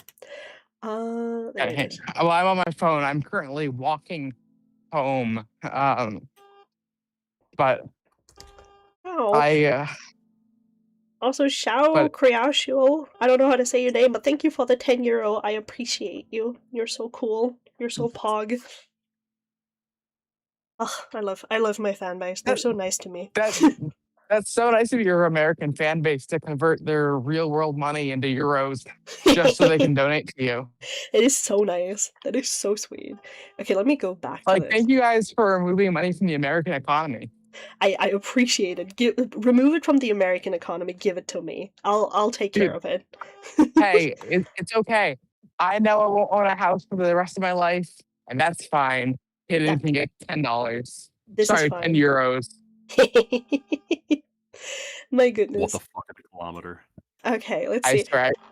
Okay, so I just went, so this is just her confirming that she has like an appointment with a professional. Good for her, she needs it. Then she links a bunch of like sources. Okay, nice. And then she goes, Lio then suggested continuing the discussion directly. However, KP reiterated that her primary concern was the possibility of being recorded without her consent. According to evidence logged below, Lio stated that he did not have time for text communication and suggested that declining a call would amount to KP running from her responsibility. And then Lio says, I'm going to be very blunt here, KP. Your constant choice of running from literally every difficult situation is going to do nothing but bite you on the butt. Things will not always be on your terms, especially not in the working world. This entire debacle happened because you refused to listen to me. And now you're trying to blame me for the actions of others, correct? I've heard the call. You either need to eat some gravel and harden up, or figure out how you're going to survive if you're not catered to every step of the way. You will, unironically, be extremely lucky if Saber doesn't push litigation on you, because you absolutely have given him an opening to do so. KP then felt obligated to participate in an audio call despite her reservation. Okay, you could have said no. The hang up button is right there. That is the choice you had. Mm-hmm. Also, oh god, there's so many people. Angie with the $5 Canadian. KP has the cranial capacity of an artichoke. I believe ChatGPT might just be more capable in forming sentences than KP, bodied by ChatGPT. So true, bestie. And then why are we insulting artichokes like that? And then Towa with the $2. I am playing Kingdom Hearts right now, and it's peak. Ow, good for you, bro. I'm happy that you get to be a Disney adult in the year 2026. You can be the next KP. All you have to do is sue Hidden. KP then felt, she felt obligated to participate in an audio call despite her reservations, but then reiterated that her primary concern was the possibility of being recorded without consent. KP followed up by directly asking Lio whether or not the call would be recorded. Rather than providing a clear confirmation or denial, Lio responded, "Do I have to?" A response KP interpreted it in hindsight as avoiding a direct answer and potentially prioritizing the creation of a record of the conversation over expressed safety and privacy concerns. Quote, Lio, I'm the only one here, so let's do that. I won't be adding anybody else. Are you planning on recording? Do I need to? I'm just asking and clarifying. I can't text all night, KP. At this point, I would feel more comfortable with texting. I'm sure you can understand that. If you are unavailable tonight, that's fine. We can talk some other time. KP, this was set up and scheduled. This is actually just ridiculous. I'm not doing text. I have other responsibilities and cannot spend more time than I already have texting you. You go on about wanting to be treated as an equal. This is it. Okay, awesome. May I predict the comment on that? Lio, by therefore saying he doesn't have all night, is saying he has issues with talking to a woman all night. Because if it was anyone else, Lio would wait on them hand and foot. But because I am woman, he no like. Let's see. Why is Lio's approach to this conversation concerning? The interaction reflects prioritization of creating a recorded account of the conversation over respecting stated boundaries related to consent, potential legal law, and privacy. This is the dumbest point she could have made, because you know what's also a recorded account of a conversation? Text. So regardless, regardless of if she texted him or if she had a call with him, there would still be a recorded account. He would not need to prioritize that, because in either case, he would have a recorded account. This was more about the fact that, like, text conversations are incredibly easy to misread, and they're also incredibly long, and you have to wait for somebody's response because they take time to type, and then you have to type yours. It's just quicker and easier to, like, talk. What a concept. What a concept. For real. No, that's my whole issue with text often too, because it's like there's time zones, there's KP is high on weed at night and can't respond time. Like there's a lot of time. Yeah. Sorry, I don't mean to be mean. No, but but yes, I do. Yeah, like it's insane because she's acting like Lio's setting her up when that's not the case. First of all, she acknowledges herself that sometimes she thinks she has to like record conversations because, you know, funny little haha, I need to make sure that people know, right? So yeah. The fact she's sitting here and be like, Lio once recorded conversations. Yes, as do you, as does everybody, because it's really, really easy to be like, hey, I didn't say that. So What? Well, it's one of those whole things where it's like, the whole thing that's so baffling to me with like these safety reports is the framing of it, because it's never. This is my experience with Lio. It's warning: Lio man is in fact bad. Bad Lio. But then it's like you don't make a formal statement like a press release when you're speaking to an audience where like 0 people speak in your server every single day. It's like, it's like you stand up on a cardboard box out in public, but there's no one around, and you make a speech, and then you record your speech, and then you drop that speech. Stupid. No. Let's see. Okay, let's see. God. This approach may introduce pressure within the interaction and raises concerns about the appropriateness of prioritizing reputational or evidentiary positioning over mutually agreed communication conditions. Huh. Okay. Call breakdown. Lio's stated concerns and analysis. Framing note. This section summarizes the primary concerns articulated by Lio during the recorded call, followed by an analysis based on the transcript with available evidence. Where relevant, the analysis notes when conclusions appear to rely on interpretation, tone, or assumption rather than the specific documented example. This call has been achieved, I think she meant archived, here for transparency purposes. First concern, KP did not follow advice and escalated the situation. Quote, you do not understand how the real working world works, you are continuing on a destructive path, you didn't listen to me. Analysis, Lio frames this concern as a broad assessment of KP's judgment and decision-making. The language used conveys frustration and functions as a general evaluation rather than referencing specific instances where advice was explicitly given and disregarded. The transcript shows KP engaging with Lio's feedback by asking clarifying questions, attempting to understand his perspective. The record does not show a clear, unambiguous directive from Lio instructing KP not to respond publicly, only guidance framed conditionally, if you feel like you need to. Not do the DMCAs? Question mark? KP on this. No hate to Lio, says she as she makes a 121-page document, but my understanding is that his day job involves vending machines repair or similar work. That's fine, but it also means we come from very different backgrounds, so I'm not sure his perspective on these issues are especially applicable. Yes, you're a trust fund child. You had nothing hard in your life happen to you, because everything else was taken care of for you. So yes, Lio has experience in the real working world and you don't, therefore his experience matters more, and his perspective is more correct. Shut the fuck up. Hey, she's been running a YouTube channel for years, and all the people that she's paid, and all the time that she's been a manager, like, dude, she's got so much experience where it counts. Like, dude, My Little Pony reviews are the actual currency of the real world, and I'm saying this out loud in public, so anyone around me can know this. But like, My Little Pony reviews are what matters in life. They're the fundamental building blocks of Western society and Eastern society too. But fucking Lio with the fundament- sure, I repair Huh? vending machines. Yes, Lio confirmed he is indeed vending machine repairman. I'm sure he's not sarcastic at all. Concern. Sarcastically official, dare we say. Second concern, misconduct by third parties is unrelated or minimized. Quotes, that's not Beckett's fault, that's just who Barbie is. Your perception is skewed. Analysis. In addressing third-party actions, Lio consistently redirects focus towards KP's interpretation and reaction rather than evaluating the conduct itself. Statements minimize responsibility by attributing behavior to individual personality rather than examining its impact and appropriateness.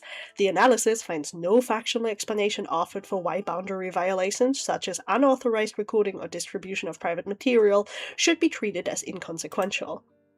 This is so funny. This is so, like, the fact that she's, like, hyper analyzing this call she has, and instead of like just linking it and saying come to your own conclusion, she gives us out of context quotes and then pretends that, you know, this is dumb. Like, this would work in a video, right, where I would take the call I had with Lio, I would dissect it, and then I would give my analysis after. Here, she just gives us out of context quotes and then tries to press what she thinks happened here on us, but it doesn't work because we don't know which context this was said in.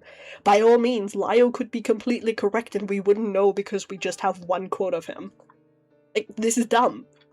Third concern. Yeah.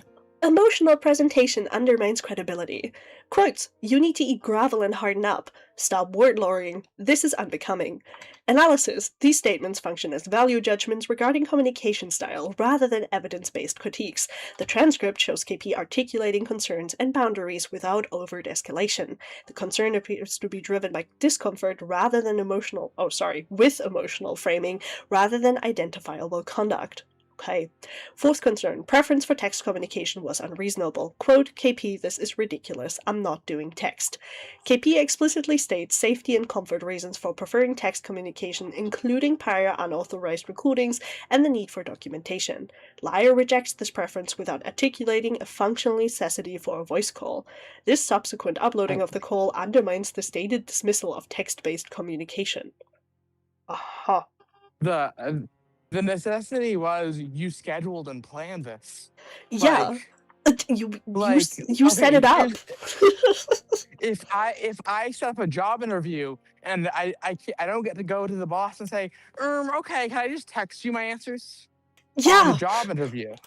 This is it's just dumb. Well, the whole thing, when you're trying to converse with people, right, you sacrifice a few of like your standards to meet the conversation and make magic happen of sorts, you know?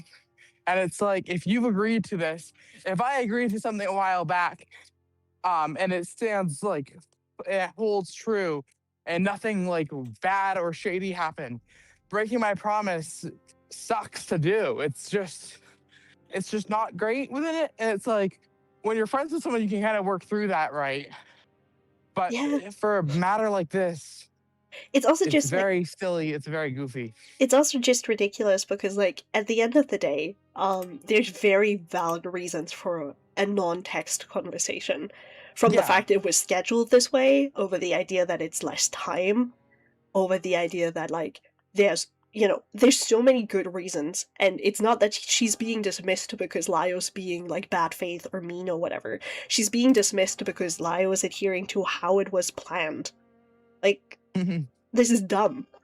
And then she continues with, KP's interpersonal behavior caused a broader conflict. Quotes, how you treat people is the problem. Quote, you need to reassess your life. That's true, actually.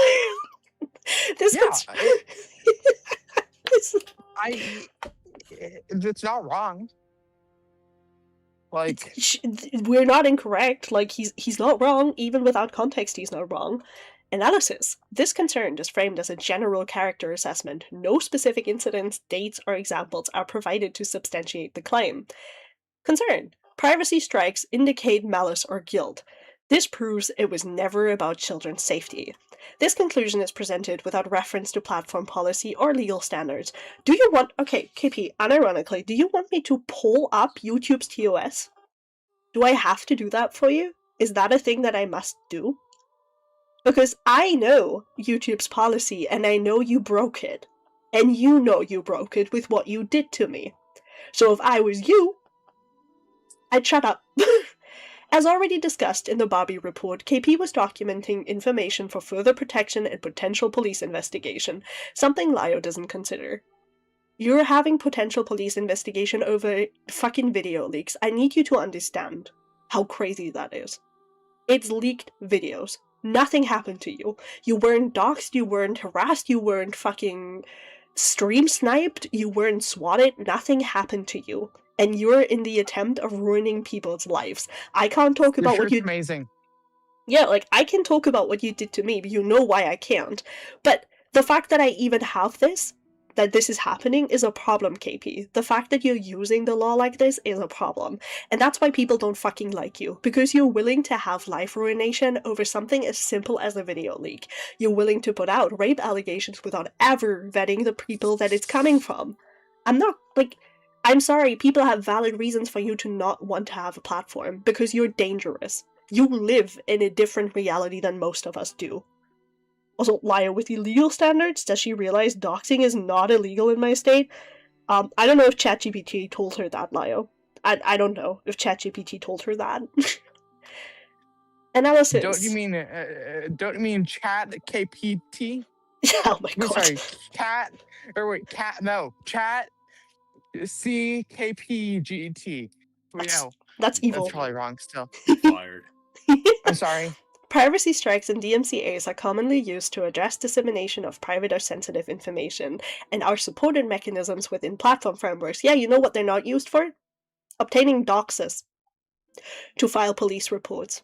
Just want to put that out there. That's not what they're for. The platform standards literally state that the only reason you're allowed to have the detail or like the information that a DMCA takedown gives you is specifically so you can file a court case for copyright. If you use any of the information that you got through a DMCA strike further than that, you're breaking platform policy. That is what you should think about. Anywho, seventh concern. Allegations are invalid because they conflict with personal perception. Quote, that does not track for Saberspark as a person. This concern relies on personal familiarity rather than document... Cool. The doxing and ruining someone. Oh my god, Phineas is dying. Phineas is dying. My bad, sorry. Let's see. This concern relies, additionally, typecasting any person based on their public persona and validating that they can't be guilty of a crime can be problematic regardless of the specific situation. Eighth concern, KP's action carry extreme legal consequences. Quotes, this will follow you into your real life. Quote, you have met every known legal marker. Analysis, these statements are speculative and not supported by cited legal standards or precedent. 8. My god, she's so stupid. Women, I swear. Context of reputational claims. The claim that KP's actions have caused reputational harm should also be viewed within the broader context of the public discussion. Much of the reputational narrative surrounding the situation has emerged within the same commentary ecosystem discussing the material, rather than from independent sources evaluating the documented conduct. In other words, reputational claims are largely being asserted within the same community conversations that are actively framing the narrative. KP, you are aware that, like, accusing somebody of rape is going to have an audience that relies on you as the factual truth speaker? Like, that's going to have reputational consequences, even if you don't intend it to, because at the end of the day, as much as I love my viewer base, and as much as everybody loves their viewer base, a lot of you people, including me, can sometimes just take what we're being told at face value because somebody with a microphone in the stream says it. So, yeah, she did harm to Saberspark. She did harm to other people. She did harm to me, no less. So her being like, we should consider that this is happening in the same community, that is framing the narrative. Yeah, but that has nothing to do with the actions you've taken to hurt other people because you're vindictive and spiteful. Just, you know, insane work. Insane work. The dynamic can create a circular effect in which commentary interprets procedural reporting actions as reputationally damaging. Those interpretations are repeated within the same community discussions. The repetition itself is then cited as evidence of reputational harm.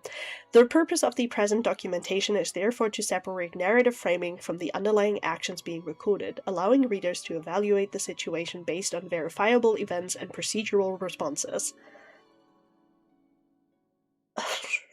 Do you think she's aware that she harmed my real life? Is that like a thing that she thinks about when she does these kinds of things? Because it goes way beyond my platform at this point, and I don't think she realizes that.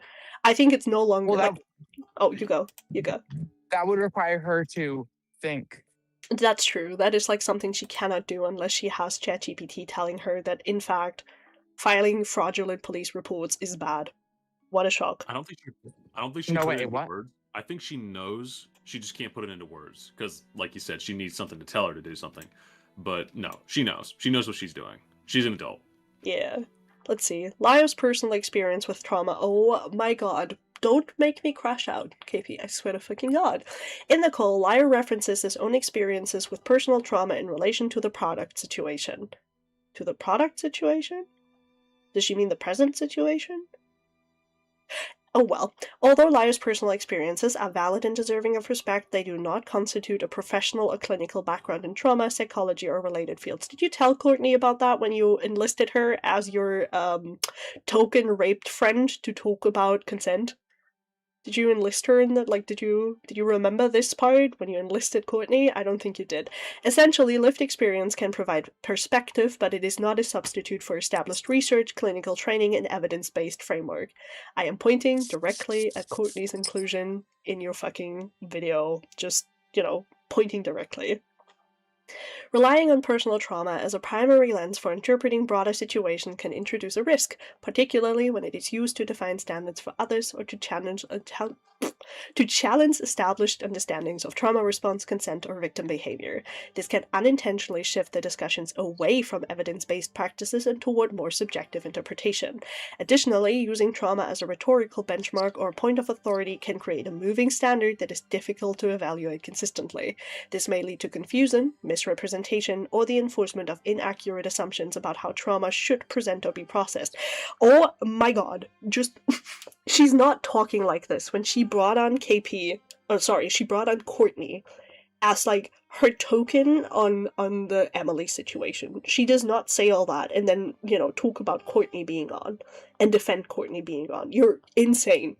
You're insane. Our mirror's just not something that you know how to use. Holy shit. This report therefore prioritizes external professionally grounded sources when discussing trauma-related topics to ensure that conclusions remain consistent, safe, and aligned with established knowledge, rather than dependent on individual interpretation alone. And then she lists a bunch of sources that I don't really care about. Summary. The call itself is structured largely around Lio's framing of events, with him directing the conversation and positioning his perspective as corrective and authoritative. His focus remains on accountability, evidence, and the consequences of KP's actions, while KP's responses are more reactive, reflecting uncertainty, emotional strain, and intent to process the situation in real time. This results in an exchange that is not evenly balanced, but instead guided primarily by Lio's interpretation of what occurred. While the call does capture KP acknowledging gaps in her understanding and expressing a need to reflect, it does not represent a neutral or fully mutual discussion. Instead, it reflects a dynamic in which one party is defining the terms of the conversation and the other is responding within that structure. Almost like Lio was correct and you were incorrect, and you're a spoiled little brat that cannot stand not being catered to. As such, the call should be evaluated as a single perspective-driven interaction, not as a comprehensive or definitive account on the broader situation.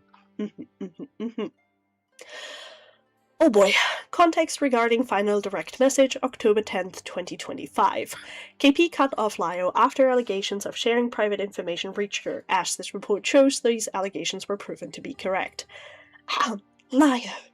I've tried to be patient and clear about my boundaries, but I have reason to believe parts of our last conversations were shared without explicit permission, and I am beyond exhausted. At this point, I don't think you're getting the full picture.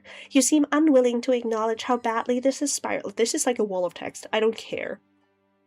So so this is something I think has been out there for a while.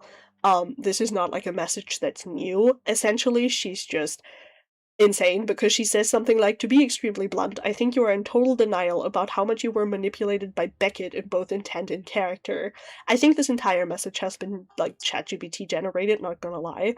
So she ends on the only part that matters, which is her saying, I would warn your little friends that I have sent as an already pending DMCA takedowns for anything, both videos and streams, using private or leaked information.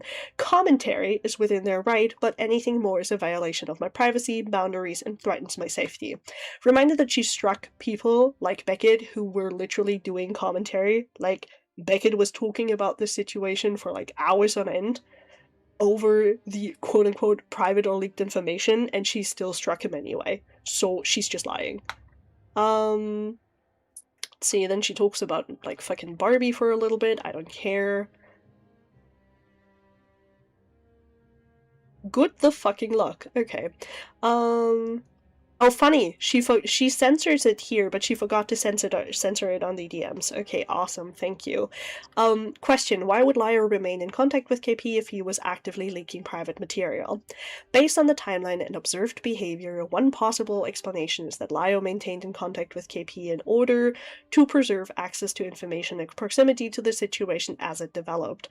Continued communication would allow for ongoing awareness of KP's evolving position, materials, and responses, while also maintaining a degree of influence over how the events were interpreted or handled in real time. From a behavioral standpoint, this can align with a form of risk management through proximity. Is she just stupid? Because does she realize that the reason Lio yes, duh. But like, does she realize Lio might have stuck around because Lio considered her a friend and wanted to help her? Like, that is the thing that can happen. I think she literally, like, doesn't even entertain the idea that Lio could want to be around her because they're friends and he wants to help her. To be immediately like, oh, he only stuck around because he wanted to be aware of what I'm doing and he wanted to like minimize his own risks is like insane when Lio did try to help her. Oh my goodness! Misogynistic language, I'm so happy. Examples of misogynistic language referenced by KP in the above message. Below are examples of language used by Beckett that KP referenced during the above text in a call with Lio. These excerpts are including to demonstrate the tone and rhetorical framing that contributed to KP's concerns regarding misogynistic or gender-based language and related to commentary content. Sources: Copecast, Ilovekimpossible's Deranged Attack, Copecast, KP Strikes Me Again, Copecast, We're So Back, Copest on Saber, KP Lies a Lot. Sexual degradation. This is already starting great. Sexual degradation. Use of explicit sexual imagery directed at women as an insult rather than commentary on behavior. She drinks and smokes and pokes and chokes on dick.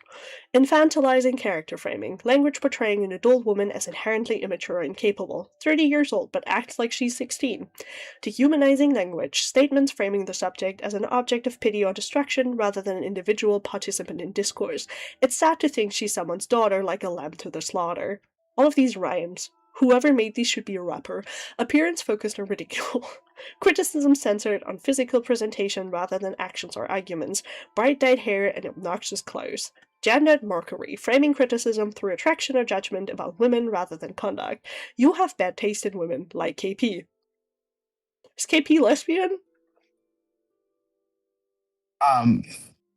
A pause? I don't know if she's a lesbian, but she's a thespian because she was probably a theater kid. Ayo. Ayo. I think it's funny, like, you have bad taste in women like KP. Like, is it period? Or like the little comma like KP, so people are saying that KP has bad taste in women? This is why we need context, by the way, KP, because now I have to think about whether or not you're a lesbian. Context note. These excerpts are presented solely to document the language KP referenced when describing concerns about misogynistic tone and rhetoric. The inclusion is for contextual analysis and documentation purposes only. Clarification regarding Lily Orchard reference. Oh my goodness. Why can I not escape like fucking Lily Orchard, bro? Dude, it's like a tree, right? Like the SEC had the whole like Joshua tree or something. This is the Lily Orchard tree. All roads lead back to Lily Orchard. Yeah, apparently. In the above message, KP referenced her past friendship with Lily Orchard. For context, during that period of that friendship around 2023 or so, KP intentionally avoided seeking out information that could be personally triggering, including allegations or documented controversies, including Lily Orchard. Lio was aware of KP's friendship with Lily at the time, but did not directly inform KP of known concerns or controversies surrounding Lily's behavior. From KP's recollection, when she directly asked Lio about potential allegations involving Lily, Lio discouraged her from investigating further, citing that if Lily was personally helpful, she should not engage in commentary around her. KP later became aware of these issues independently when testimony from Courtney Pete, Lily Orchard's sister, was publicly shared, which included allegations of abuse. KP raised this example during the conversation to illustrate a broader concern, that Lio appeared to make judgment calls about what information KP should and should not know, rather than allowing her to make informed decisions collaboratively. From KP's perspective, earlier awareness of publicly discussed allegations regarding Lily Orchard would have allowed her to make a more informed personal and professional decision prior to those issues becoming widely public through third-party testimony. I'm in hell, bro. Also, I'm happy you're surviving. Toa with the $5. It's from a song called Scott Pilgrim Ruined a Whole Generation of Women. Oh, good to know. For readers seeking additional background, Courtney's original allegations and public statements are documented independently and can be reviewed via publicly available video coverage here. Warning, discussions of explicit sexual assault, viewed discretion is advised. Girl, I find so many typos in this. You'd think, with how much you use AI on this, you would have at least fact-checked it, like grammar-checked it. Please. This report does not attempt to adjudicate those claims or any other stance on Courtney. It notes them only to clarify the timeline of KP's awareness and the context in which information was conveyed or withheld. The relevant context is that KP engaged without full knowledge of prior claims and after explicitly being advised not to pursue additional information. This undermines later assertions that KP acted with intent, strategy, or manipulation in relation to Lily Orchard or associated allegations. I don't know if I'm correct on this, so don't quote me on this. Don't quote me on this. But I remember distinctly being told that KP had a really hard time cutting Lily Orchard off, and it took her a while, despite being made aware of everything. So, first of all, the concern could have been that Lio didn't want KP to engage with stuff that triggered her, which I think would be pretty fair, right? I think that's a fair assessment. But it also could just be that not enough was out at the time, so it might not even have been fully, and given KP's tendency to just run with whatever she's told, fucking Lio was making sure that she wasn't being stupid. To frame this as, Lio trying to protect Lily or some bullshit like this, where, or, to withhold KP from knowing about, fucking Lily is insane, and kind of really malicious when you think about what Lily has done. What insane. Below is the conversation Lio and KP had after she became aware of Courtney. For context, okay, so this is September 2023. Lio says, "You okay?" And KP says, "I will be." Lio asks, "Where's that from?" And KP said, "Lily's server, I left it." Lio said, "Understandable." KP answers, "If I make too big a deal of it, I will most likely be harassed. I need to take it slow." And Lio says, "And real quick, I'm sorry you got dogpiled last night. Those people have been reprimanded and should be giving you apologies." KP replies, "I appreciate it. I saw your thing. I think you would have told me directly at some point. You just got too busy. Agreed. Shitty way to find out." Lio says, "Well, I didn't want to message you as early as that tag. As far as the stuff about Lily and her sibling, that's new to me too." KP, "Me right now. It was said you would destroy the Sith, not join them." Lio says, "Trust me, I've been there before. There's tons of stuff Lily has done, but I knew if I brought it to you, Lily would just lie about it and it would put you in an uncomfortable and vulnerable position. The physical assault stuff is new though." KP says, "I don't tolerate that shit, but it sucks it was right under my fucking nose with everything else going on. Yeah, the Senate people told me about the fanfiction. To be honest, ew, gross." So wow, it's almost like right here, Lio says, that he was worried that KP would be put in an uncomfortable position because they were friends with fucking Lily, and he didn't want to do that. Almost right Hey, here. Oh, you go. I can't believe that KP waited to post this doc for Star Wars Day just because of that one image. Like, she had this ready like months ago, but because of the Star Wars image, she thought, no, Star Wars Day. We have And to that's why release it we're on the getting this 4th. today. Oh my god. May the 4th be with you, and 3 days after the 1 year anniversary of everything. Yippee! I literally, dude, when the first video came out, I was still on her staff at the time. Yeah. And I also remember it because I was literally in an airport. I see a big hubbub about everything. And I messaged KP and I'm like, KP, is everything okay? And she's like, yeah, I released the video. I'm like, what happened with the video? And she's like, look for it yourself. And I'm like, I'm your mod. Tell me what's happening about your video. Sorry. Nuh-uh, you don't get Like, anything. You can dude, guess. I get zero communication. Actually, Phineas, because you left my staff, I want you to leave the room when I'm supposed to have the really important call at the investigation you're working on. Screw you. Go home, go to bed, get some warm milk, and sleep like a baby. You're not welcome here no more. Leave.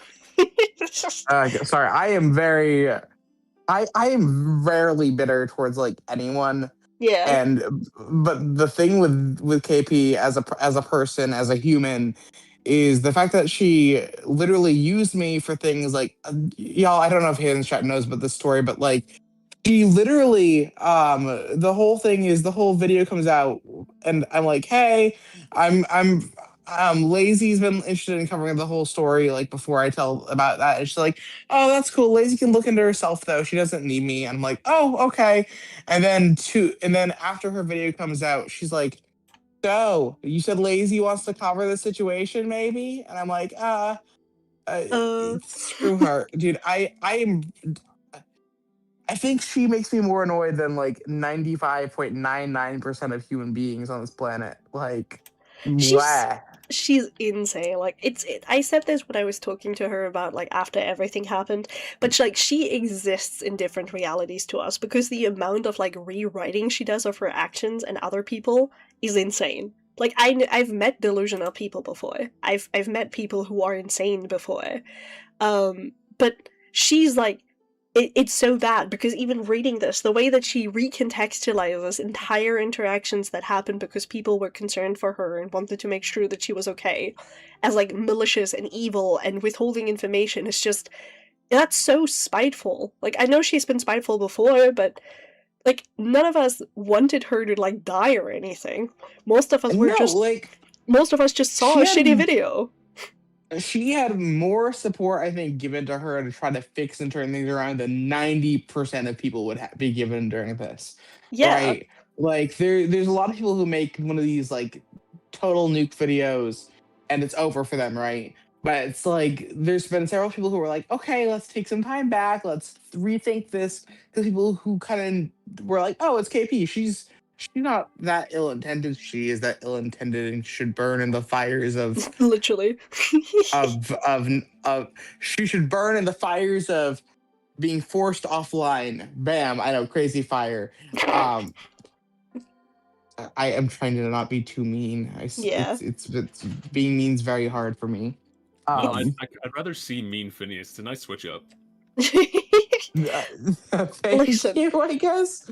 Yeah. I don't even think this is me. I mean, but like, it's just, it's so, like, again, like, it's so silly because people like me who didn't even know her that well were like, hey, you know what, maybe she just made a shitty video and she needs some help, right?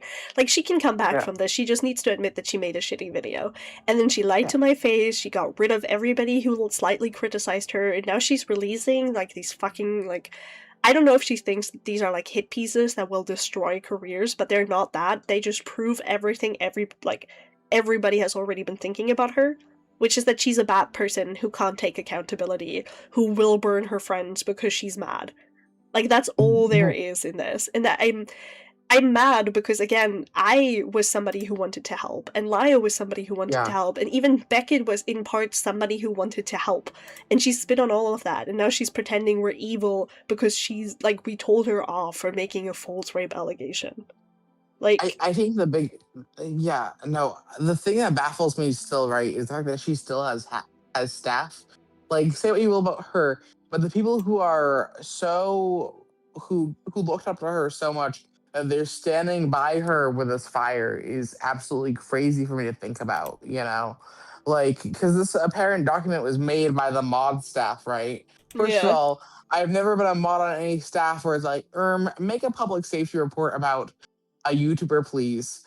First of all, if you're unless you like have a different arrangement with your like head honcho, uh mods should not do that to you. I would never make someone who's one of my mods write all my dirty work. But like the fact that she's still doing this, and it's just I'm just baffled that we're still doing this and it's been a year. yeah. It's she's so Yeah. she's so fucking stupid. Like, unironically, I'm mad because this could, like, as much as it would have had bad consequences for her anyway, right? As much as, it was clear that she was going to have problems with, what was happening or whatever. If she had just somewhat tried to take accountability and been honest about, yeah, you know what, I was really, really mad that Chris was hired by these people who I considered friends. Um, Mhm. I'm really, really mad that people hired him. I'm mad that, people are ignoring what he did to me. I'm worried about, like, the DA Games community, and then I also wanted to talk about the victim that was harmed by Saber, but I was, I didn't vet the stuff properly, and I'm sorry. I think people would have been sympathetic in the sense that they can understand the motivation, but the execution was fucked. But now it's just like Mhm. she keeps proving again and again that she's super fucking malicious and she's super Yeah. spiteful and she hates all her friends, and if you're not willing to die on a hill with her, then she will hang you from the gallows below it. And that just makes me sad. And it makes me sad for Yeah. people like me, you, Lio, who all were honestly trying to help. But you know what? Yeah.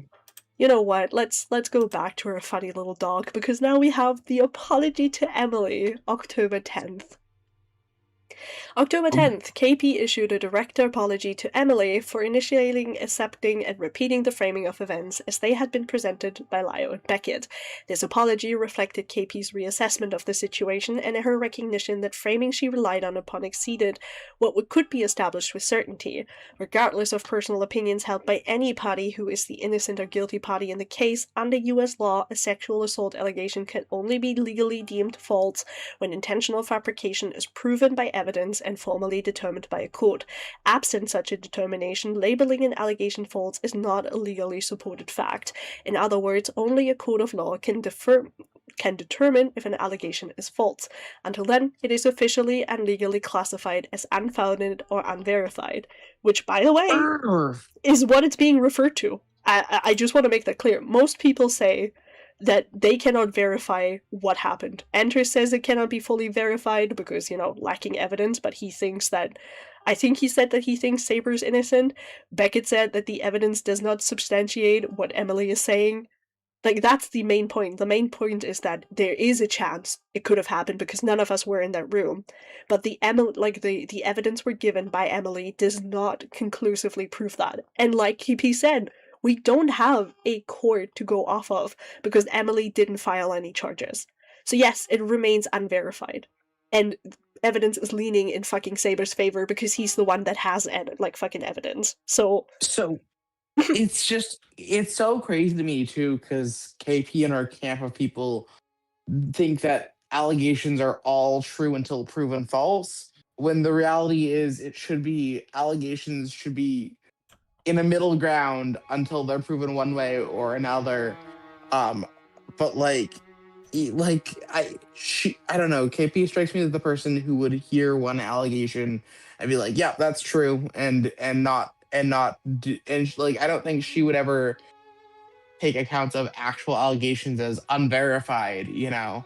It's you can't swing one way and not the other way in a situation like this.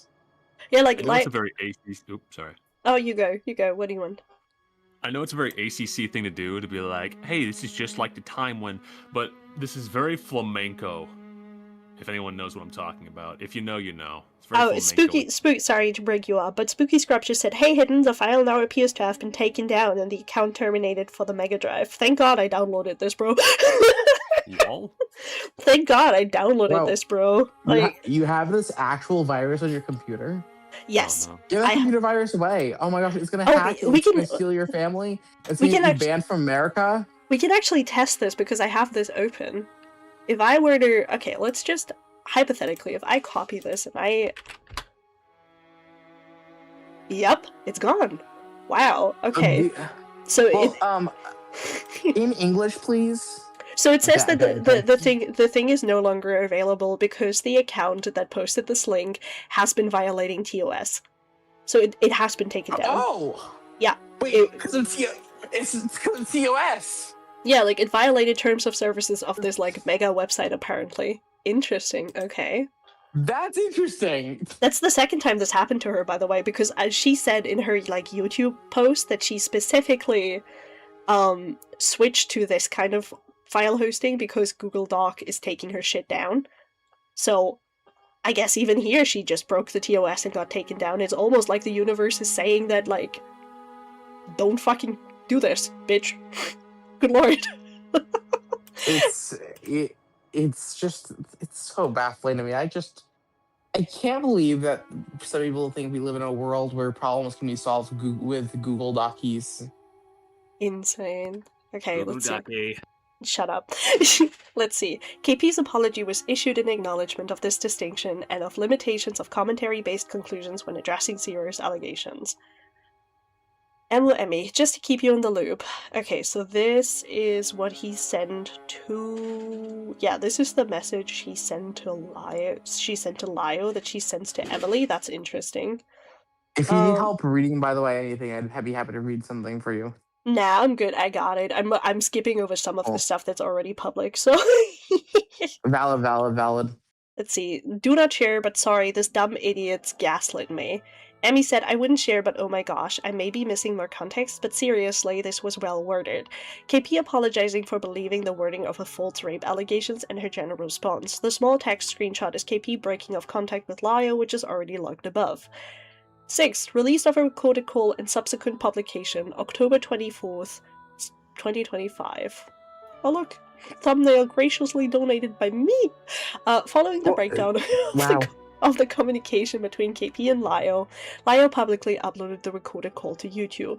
This occurred despite prior privacy concerns expressed by KP during their conversation. The release was accompanied by a selective screenshot and contextual framing which appeared intended to present Lio's perspective and defend his position after contact between the two parties ended. Almost like what you did with the call earlier, but whatever. Question: is this legal? Answer: not really. Sad emoji. That emoji, what's that doing? Since private information was discussed and published without KP's consent, legality falls back into US privacy law.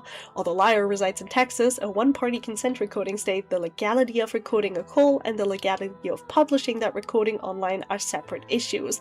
While one-party consent laws may permit recording under certain circumstances, public distribution, especially monetized or widely accessible platforms such as YouTube, introduces additional legal considerations, including privacy rights, consent to publication, copyright ownership of recorded speech, and potential exposure of third-party information. As discussed elsewhere in this report, I like how it just says elsewhere, recording laws do not automatically grant permission to publicly distribute private conversations. Additionally, witness testimony from inside Lio's privately run server, archived here, indicates either the call or the video release was turned into a server-wide event without KP's prior knowledge or consent. Was it?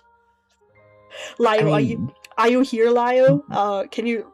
I don't remember having a server event with, like, KP's fucking, like, call. I remember an announcement that you were dropping the video, but that's what you always do for your videos, so... I mean, didn't KP try to do an event for her videos release in her server or something? I mean, that I don't remember exactly. Because, she did, she was dropping images of herself photoshopped into Moses. Yeah, I'm just, like, really confused right now, because, like... Yeah. But, her question mark? Listen, okay, here you go, guys. I have to restart the goal because I keep fucking it up and making it too short. I'm sorry, people. But yeah, like, I don't remember that, like, being a thing. I don't remember that we had a thing. Also, hello Ace, thank you for the headpets. That's just Ace appearing in my fucking DMs. Thank you, sir. Appreciate it. I don't really know you, Ace, but you're valid. You're valid, Ace. We love you. Heart emoji. No, he's not. He's a twink.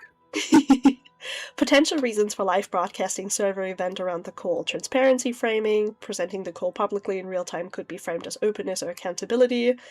Audience engagement, live content can increase immediate engagement, yeah sure. Real-time validation or support, broadcasting to a group may allow the host to receive instant feedback, reinforcement, or input from others. Narrative positing? Okay. Sharing the interaction live can shape how the conversation is interpreted by others as it unfolds rather than after the fact. Control over framing. A live setting allows the broadcaster to contextualize the conversation in real time, influencing how it is perceived. Note how all of these are reasons for why she made her video a premiere when it first dropped. Just, you know. See, you know that this is so AI generated because it's like, I don't think KP would ever use that kind of like framing of words in a conversation ever. I low-key don't think she's smart enough to use big people words like that. with all due disrespect, I don't think she knows how to use big words. Let's see. Additional comparative analysis. Lio's video framing versus documented record.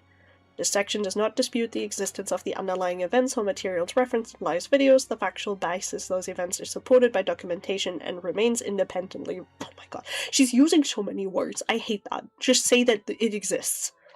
Well, you're doing great, Hidden. Like, you should be proud of yourself. I'm so proud of myself. This if I gave, again, when I presented this document to my entire class of 7th graders today, hypothetically at school, a lot of them were wondering what certain words meant, like sigma. Okay, no, they know what that word means. You got this. The issue under review is not whether events occurred, but whether their interpretation accurately reflects the full context in which they took place. So the problem with this, from this beginning, is interpretation will always be subjective. That's the first thing you learn in school. That if you are interpreting something, you're doing that on basis of your, like, everything you feel, everything you experienced, everything you know, which makes it subjective. So an interpretation does not matter because we don't care, because it's going to differ from person to person. What matters is the facts, and the facts of the matter do not help your interpretation, KP. Nobody cares if you think anything has been interpreted properly. We care about the facts, and the facts do not speak for you. Like, girl. Let's see. Generalized character assessment versus verifiable evidence. This video relies on broad conclusions regarding judgment, responsibility, and behavior. Documented material reflects specific interaction, timestamps, and statements, a clear distinction between observable conduct and interpretive commentary, restraint in drawing conclusions, absent sufficient evidence. Supporting transcript evidence. You do not have a grasp on how to treat people. You do not seem to truly understand how the real working world works. It was pretty clear to me that KP was scrambling to find anybody to be a scapegoat. These statements reflect broad character judgments rather than verifiable, discrete actions. Finding, this video emphasizes subjective assessment, whereas documentation reflects verifiable, evidence-based detail. Aha. Okay. That's certainly a choice. That's fun. That's gay. Also, I just noticed that my fucking chat on my phone died. I'm sorry, chat. I swear I'm not ignoring you. Let's see. Retrospective framing versus contemporaneous decision context. This is just like a reiteration of something she's already talked about. Like, she's already talked about the same thing with the other call she had. Okay. I'm just quietly scrolling through this because, again, you don't supporting initial videos, content, finding the video prioritizes narrative efficiency while documentation remains chronological in completeness and continue.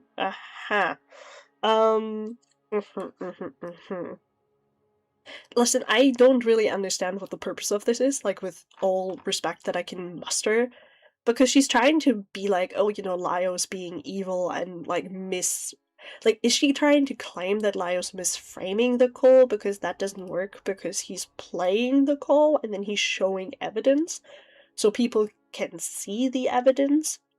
Like, this is she like writing a fucking essay for like English class or something? I don't get it. The divergence between the video's framing and the documented record is not limited to disagreement over isolated details, but reflects a broader distinction between interpretive narrative construction and contextual evidence-based reconstructions of events.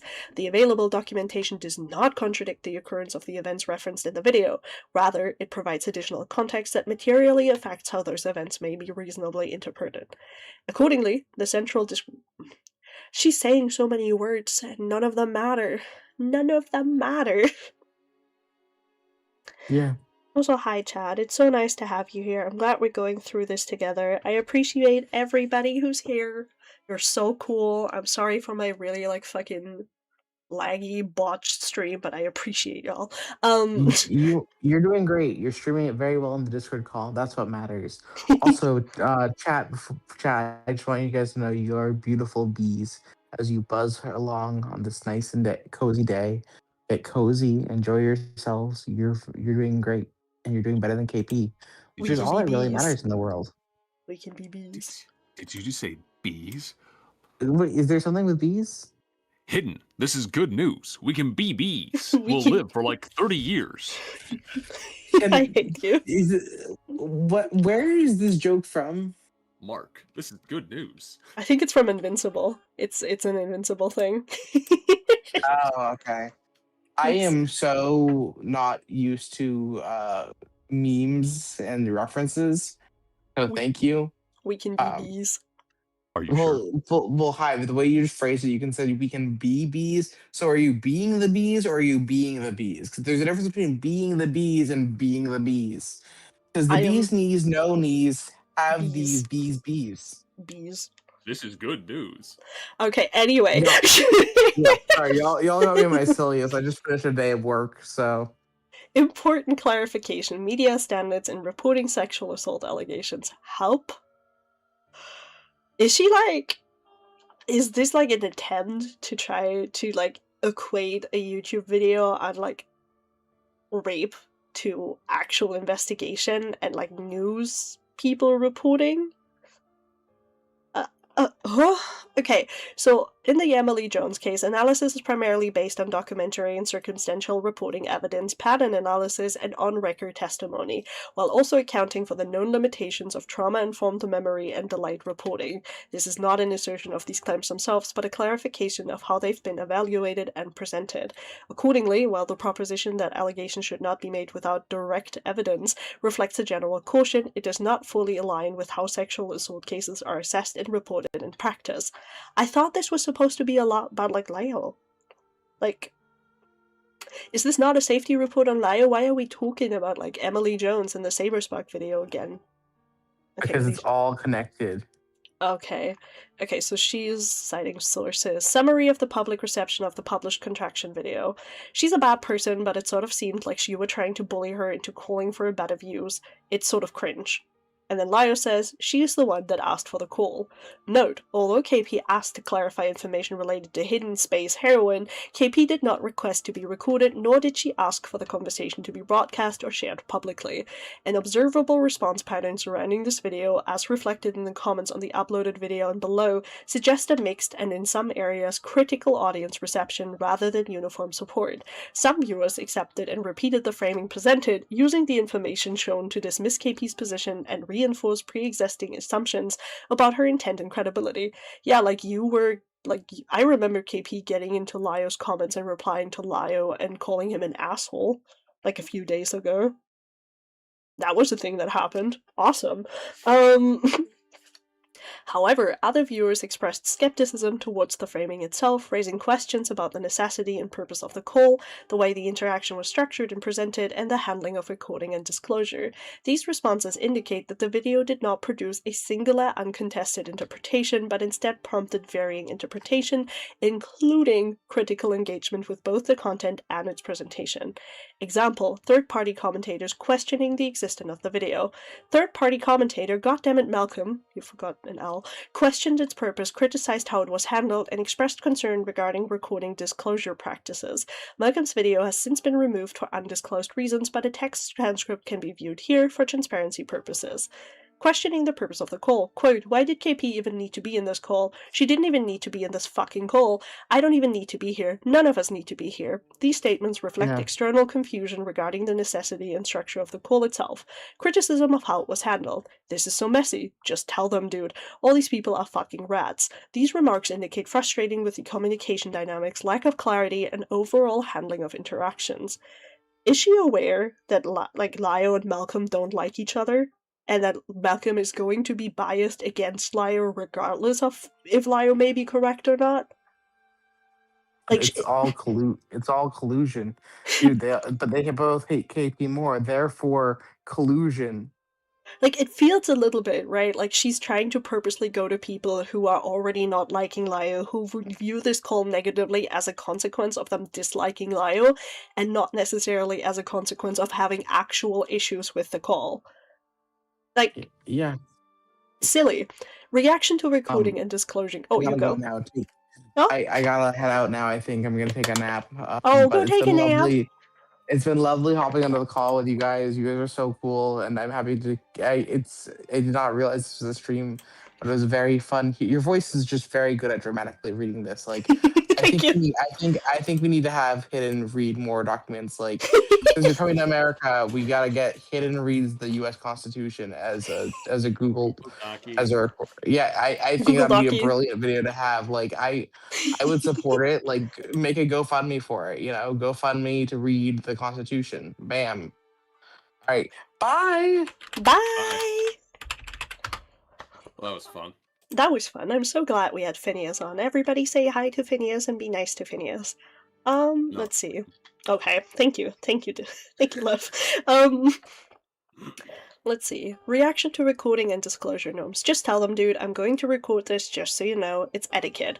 Well, it sounds like we recorded it anyway. These statements emphasize an expectation of clear disclosure and suggest concern regarding how recording was handled in practice. Summary, Malcolm's video reflects a broader challenge to the structure and credibility of the call, including questioning why the call was necessary, how it was framed and presented, and the reliance on private screenshots to interpret events. His commentary also raises implicit concerns about the extent to which Lio's interpretation can be treated as objective, given the selective presentation of information and lack of clearly defined context. I need to hiccup. Sorry, Chad, I had to hiccup. Didn't want to hiccup in the mic. My apologies. Let's see. So, okay, just as a summary from my end, I understand why she went to Malcolm, because Malcolm, obviously, as somebody who doesn't like Lio, is going to be critical of the video. My problem with this is that she entirely discounts the bias. She discounts the bias that Malcolm might have when it comes to this. And that's a little problematic because it matters in how Malcolm sees these things. Like, as much as I can say Malcolm's, concerns might have been valid, it feels weird that she purposely picked the one person that doesn't like Lio to talk about this. I don't know, it rubs me the wrong way, especially because she continues to, steal Malcolm's content and upload it herself as, evidence or whatever. That's just bad etiquette. You could have just asked him. You could have been like, hey, can I link this? Or, can I upload a copy of this unlisted to link it? Do not like. Not good. Not good. In summary of Lio's post-Bobby report behavior, January 2026. I want my music back. Give it back. Thank you. Following the release of the Bobby report, Lio's public response, as archived here, appears to follow a pattern of dismissal, speculation, and reframing the report's contents rather than direct engagement with the specific allegations raised. Dismissal of the report's legitimacy. Huh.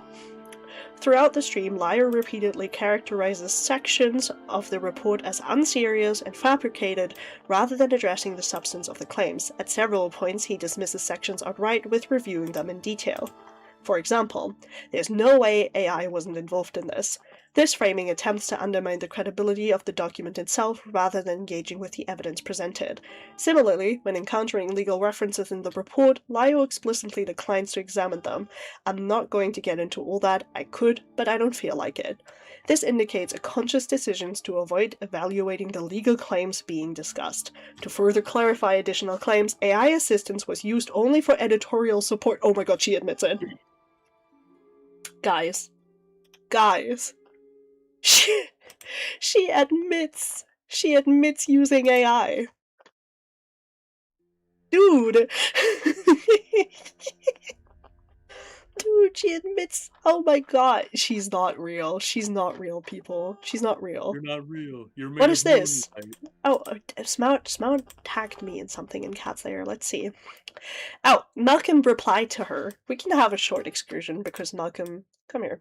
Come here, Malcolm. I will platform you on my platform. Come here. Where are you? Come here. There you go. Plop. Platform the small streamer. I will platform the small streamer, goddammit, Malcolm.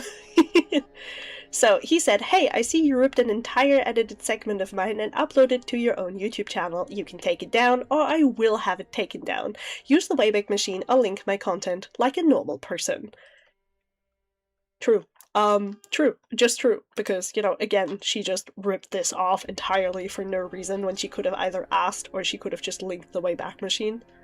What a take. Wow. Okay.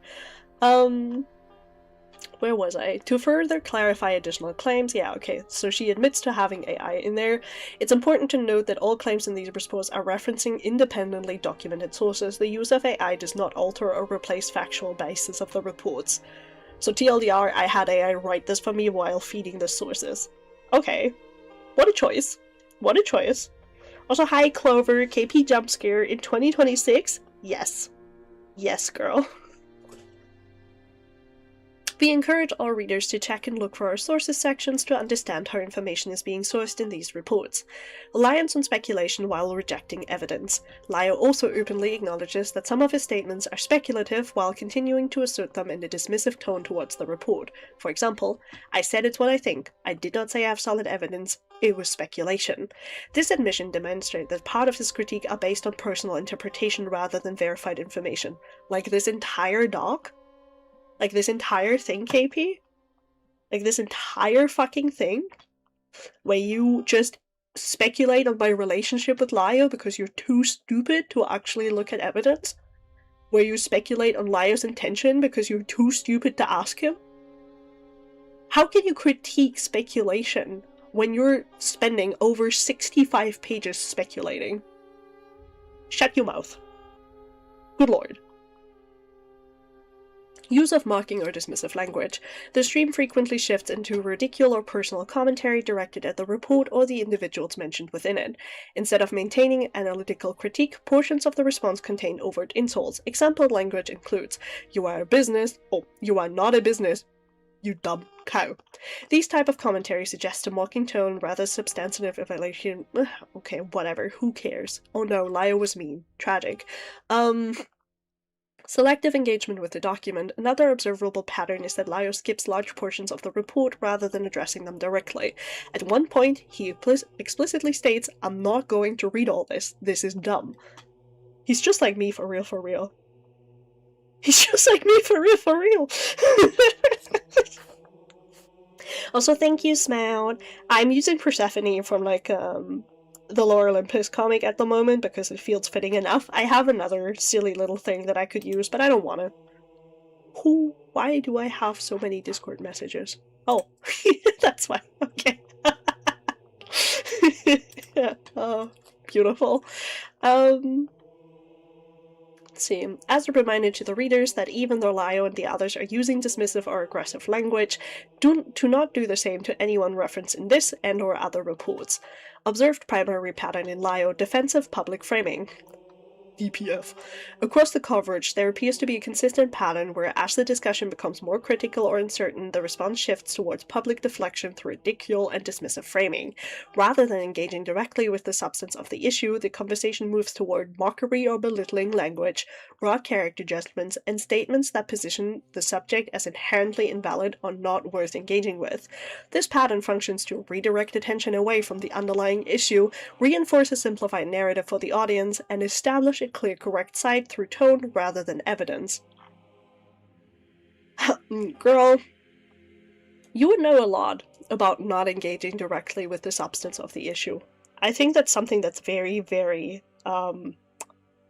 very you, to put it kindly. Interpretation of the pattern. I thought interpretation was bad! While intent cannot be definitively determined, this type of response is commonly associated with situations where there is discomfort, uncertainty, or reputational pressure, and a need to maintain control over how the situation is perceived publicly. In this context, the use of ridicule and dismissal can act as a mechanism to reassert narrative control, reduce ambiguity, and frame the situation in a way that favors a specific interpretation. Additional concern: Lio's use of emotional or gendered labeling regarding KP's behavior. Oh, fun. It is observable that at this point in the timeline, Lio makes broad claims about KP's processing and understanding of the situation by using probiotic terms. What does probiotic mean? Isn't that stuff they put in drinks?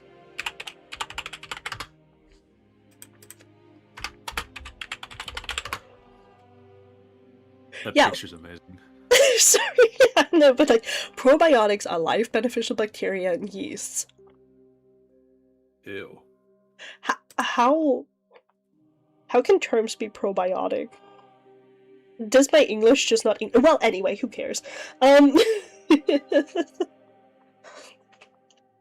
Oh, CC Moo asks, I want to do PNGs like this too one day. What are you using exactly, if you don't mind me asking? You know what, let's have a little, because I have it open. So I use Fujitech, and the way Fujitech works is that you feed it, I can show you guys, you feed it different PNGs for different actions. Like, you have speaking, inactive, muted, and deafened, right? And so once you have them in there and you save them, you have a library. I have a lot of them, because some of them are my friends too. And once you're in a Discord call, these will get active. So every time you speak, it'll light up, and then if you don't speak, it doesn't light up. And you can even feed it little GIFs. Like I could show you the other one I have eventually, because that one has like a little thing where if I don't speak, my character sits doodling and just do stuff and draw stuff. So that's what I use. So the way that I have to do it is I have to be in a VC in order to use them, and I think that's really fun. So, you know, enjoy the knowledge. So this is how I do it. It's pretty easy. You can see all the other Discord things I used before. I have the Persephone I drew myself, I have the Demeter of myself, I have the Persephone again, and I have my new model, so so yeah, that's how I do it. Let's see. Yeah, right, the probiotic thing. So I don't know what she means when she says this, but whatever. Yeah, maybe she means proactive. I have no clue. Probiotic just feels wrong. The use of such terms as crazy, unstable, or emotional to describe a woman in the context of an argument reflects a well-documented pattern of gendered framing in communication and social psychology research. I'm pretty sure he's called men crazy too. I'm like 90% sure this is not a woman thing. But okay. The type of labeling is problematic for several reasons. It replaces argument with characterization. It reflects documented gender bias. Lio men misogynist. Also, hi Sin! Huh? But I'm right here. Not you, the other one. Oh, cinnamon. Yeah. So Hive wants me to say that KP is a cloaca breather. Thank you. Oh, my goodness, but true. It reflects documented gender bias. Research shows that women are more likely than men to have their behavior interpreted as emotional or rational, even when presenting equivalent arguments. It undermines objective evaluation. Labeling a speaker as unstable encourages audience to discount their claims without engaging with the underlying evidence. It functions as tone-based dismissal. Emotional framing can be used to delegitimize arguments without directly addressing them, reducing the quality and reliability of the discourse. Aha. Okay. Importantly, this effect does not depend on intent, even when used casually. Oh, we're on page 69. Nice. Such language introduces a gendered interpretive bias that is not grounded in evidence and is not a valid substitute for engaging with the substance of an argument. Pog. Source, don't care, didn't ask. Why Lio's video response matters. The reliance on these continued communication patterns and escalating within his Barbie response video is significant because it shifts the discussion from elevation information, managing perception. This can limit space for nuance and clarification, discourage balanced interpretation, and reinforce conclusions through tone and repetition rather than evidence. Summary. The observed use of... Huh? Oh, no, sorry, you go. What did you want to say? Oh yeah. You can entertain chat for a moment. Okay. No, the entire time sitting here just listening to this, I have not heard a more autistic way that you could approach this than what we've been like sitting through right now. It's so obnoxious. Like, I know we keep joking about the AI usage, but it's just littered with like dry autism. It's not fun. Yeah, it's like the only reason I'm reading through this is because I'm streaming on this. Was I just like a random guy? Like, you know, coming across this on my own because whatever, I like being on the internet, I guess.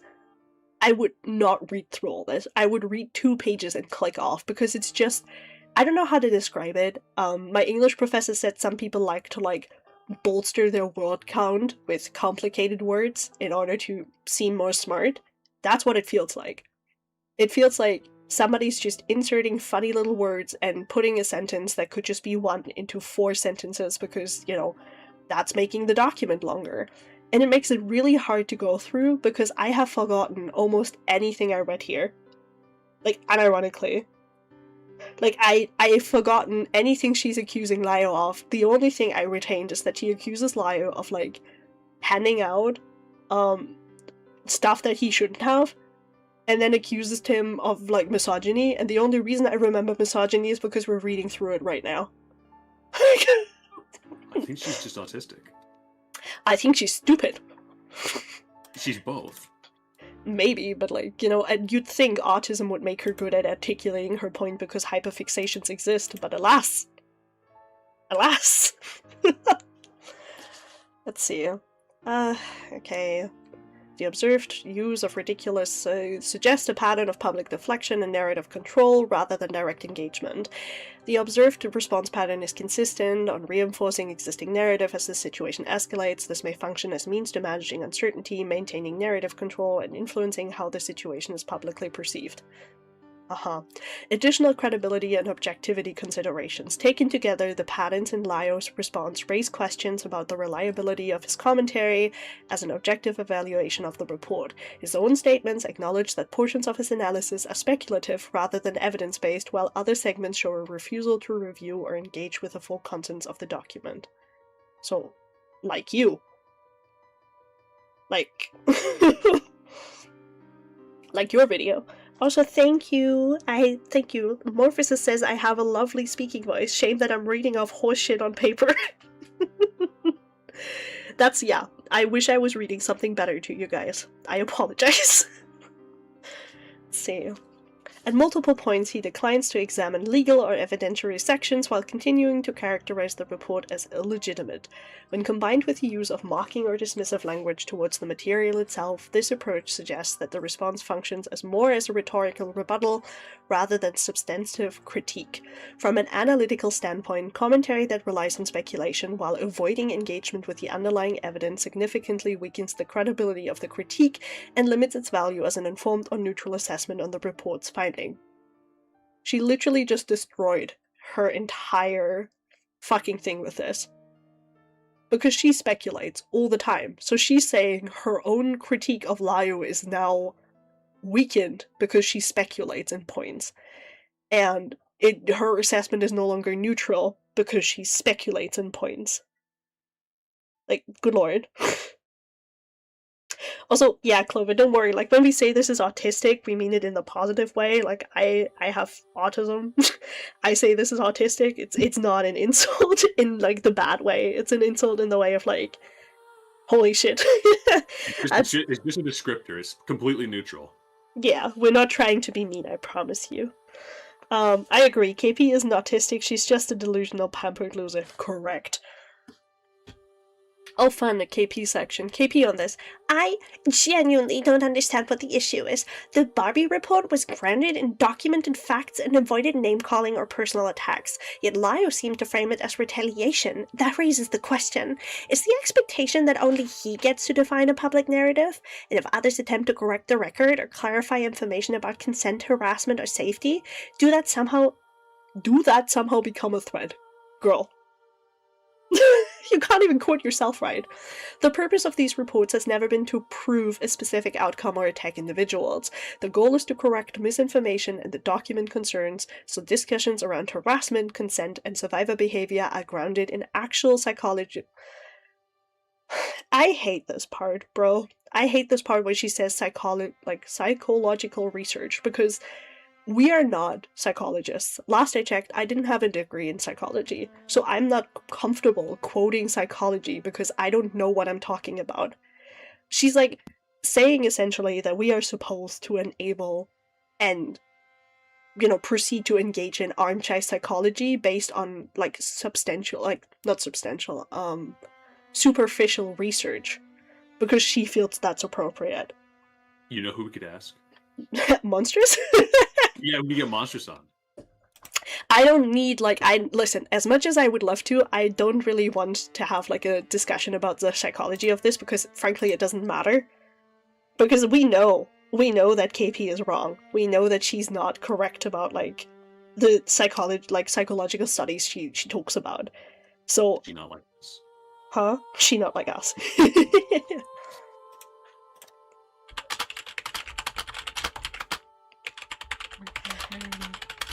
Oh my god, no. You're goofy. Let's see. When public conversations dismiss or misrepresent those topics, it doesn't just affect this case, it reinforms harmful misunderstandings that can impact other victims and communities.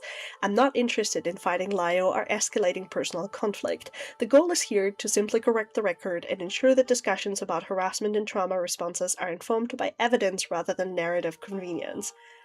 I hope, for KP's sake, that she starts engaging in that too, because I'm, like, something I think KP fails to realize is that she completely fails at everything she expects from other people. She's putting down expectation not even she adheres to. Because she doesn't care, because for her the important part is she has spoken and that means she's factually correct. When in most cases, she kind of isn't, and she's doing more harm than she does good. I mean, just look at the Saberspark situation. Anybody who touches the DA Game stuff, the Black Griffin stuff, the Saberspark stuff after her is gonna have a really hard time, because all everybody remembers is her coverage. Also, yes, my keyboard is loud. Sorry. I apologize, guys. So anybody who does coverage after her is gonna have a really hard time. So for all the I care about victims that she's trying to pull out here, and for all the I'm doing this because it's the right thing to do, she's the one who did the most harm to victim stories because of her coverage. And she's putting down the expectation that other people should do better when she hasn't bothered to do better. It's kind of just sad. Like, it's just depressing to think about. Like, all these expectations about psychology and all these expectations about, you know, do your research, only speak on evidence, and then she exists, and it's just like, you don't even do that to yourself. Why would I listen to you when you can't even, like, be a good example? Fuck you. Boom. Direct questions Lio fails to engage in with... Lio fails to engage with. Okay, that makes more sense. Following the release of the Barbie report, Lio issued responses explaining his perspective and intentions. However, many of the core concerns raised were not directly answered. Instead, addressing specific factual issues, much of the response focuses on interpretation, disagreement, or personal reasoning. The following questions remain unresolved. Did Lio share or confirm KP's private draft materials with third parties without her explicit permission? I mean, you kind of stated that he did. It's funny that you question it now. That's silly. That's silly. Did Lio inform KP that her materials were being discussed or reviewed outside their agreed collaboration? Was there clear consent to record private conversations involving KP? If the recording was made for personal documentation or safety reasons, why was the public upload necessary? Did Lio verify whether uploading the recording complied with privacy, legal, or publication laws before releasing it? Why were sensitive sections, including unrelated third parties, not fully removed instead of partially censored? You're one to talk about not doing censoring. You doxed stuff about yourself. You doxed stuff about other people in the fucking Barbie report. Who do you think you are? Why are legal and consent concerns addressed mainly through explanations of intent rather than factual clarification? Question: why do these questions matter? Answer: they don't. No, I'm kidding. These questions focus on consent, transparency, and responsibility, not a personal disagreement. Clear answers would help establish what actually happened regarding information sharing and publication decisions. Without direct engagement, readers are left with explanations of perspective rather than a resolution of the underlying concerns. I'm opening a monster. I wonder, does the mic pick this up? I'm curious now. If it's loud for you guys, I'm sorry, but I'm trying to open a can of Monster. I wonder if you people heard that. She can't even open a can of Monster without me around. Boys. Shut up. Shut up. Leaking and/or hacking of private information, January and February of 2026. Between January and February of 2026, several incidents occurred involving the unauthorized access and dissemination of private materials associated with KP.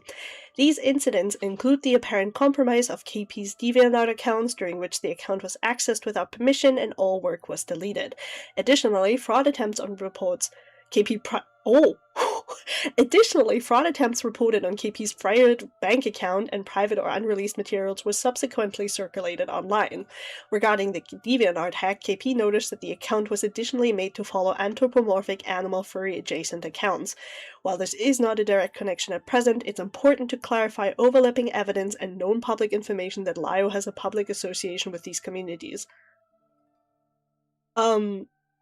Is she accusing Lio of having people hack into her account? Isn't that like the oldest argument in the book? It's like, no, you don't understand. I wasn't masturbating to this furry porn. I was hacked. I was hacked, guys. Misinput. It was a virus. And my pants just happened to be down. Dude, like this is insane. She's basically saying, oh, Lio's associated with these communities, so clearly he's at fault for me being hacked. Excuse me? Hello? If you're somehow seeing this, I apologize for breaching into your account. This is a pony burner. Okay. Greaso Wolf. Cherry tries to keep her scabbard stomach in. Okay. Proof of unauthorized bank access below. She withdrew $4,000. She just withdrew $4,000 again. She withdrew $200. During the same time period, creative assets and private materials that were not intended for public distribution began appearing in external discussions and online content. These materials had not been released publicly by KP or the collaborating artist and were shared without consent from the individuals who created them. The circulation of unfinished or private work regarding a fanfiction-adjacent project raises concerns regarding both unauthorized access and the ethical handling of creative materials. Okay, I like how she talks about how her bank account was hacked and DeviantArt was hacked, and then complains about Lio talking about her stupid fucking, TV prompt, or whatever the fuck it was supposed to be. Like, one is more serious than the other, KP. I don't know if you're aware. Additional commentary about the scope of work is incorrect, meaning Lio may have had limited access to the work and used incomplete information when describing it and sharing it publicly. And then there's a comment here that says, Lio, how the fuck did you get access to the draft? I set that folder to private, and she was the only person I shared the link with. And then no. Then Lio goes, I'm Batman. And then she goes, no, you're just a fucking dumbass. Okay. Response, art by Anonymous. Oh my god. Oh my goodness, you're joking, bro. You're joking, dude. She did not put that in here. She did not put that in here, dude. Do you see this shit? Who, me? Sorry. Yeah, do you look at this for a moment? Oh, the art? I'm Batman. Lol. Did you tell him that lying and stealing was okay? I thought you did. Lio. Oh my god. This. Okay. Okay. Thank you, Fallen Chungus. Thank you. Source of leaked materials. At time of the incident, there's an overwhelming evidence from former team member Alex can play was the source of the breach. This access occurred to files being mistakenly placed in a shared drive or environment that remained accessible through Alex via their prior permissions connected to the team or connections by a private third party. Evidence of Alex's involvement in leaking material is suggested in this livestream, archived here. I think it was Alex who sent me something else that's rather interesting that happened on the 9th. Additionally, Alex's request for files observed around the time of the leak aligns, February 10th, 2026, aligned with the... Again, fucking spell check your bullshit, you bitch. Share request for Team KP projects, too big for Screenlight. Share a folder. Additional statements that Alex on Twitter supports... Additional statements that Alex on Twitter supports contact with Lio as seen below. Alex, KP, oh, I'm a file a police report getting your docs information to report you for bad thing. Lio, okay. Okay. Uh-huh. Fair enough. Please note this interaction assumes private information was gathering via DMCA to file a police report. As discussed below, that was incorrect. KP filed one to seek legal consultation instead. Girl, you're not lying in this. You're not lying in this. You're not lying right now. You're... Okay, sure, why not? Let's light that fucking candle. So for the... I'm not good... Huh? No, go ahead. Sorry. I have bad timing. So for those who aren't aware, and this isn't... I need to say this. This is an allegation, not an accusation of a crime, just to make that clear.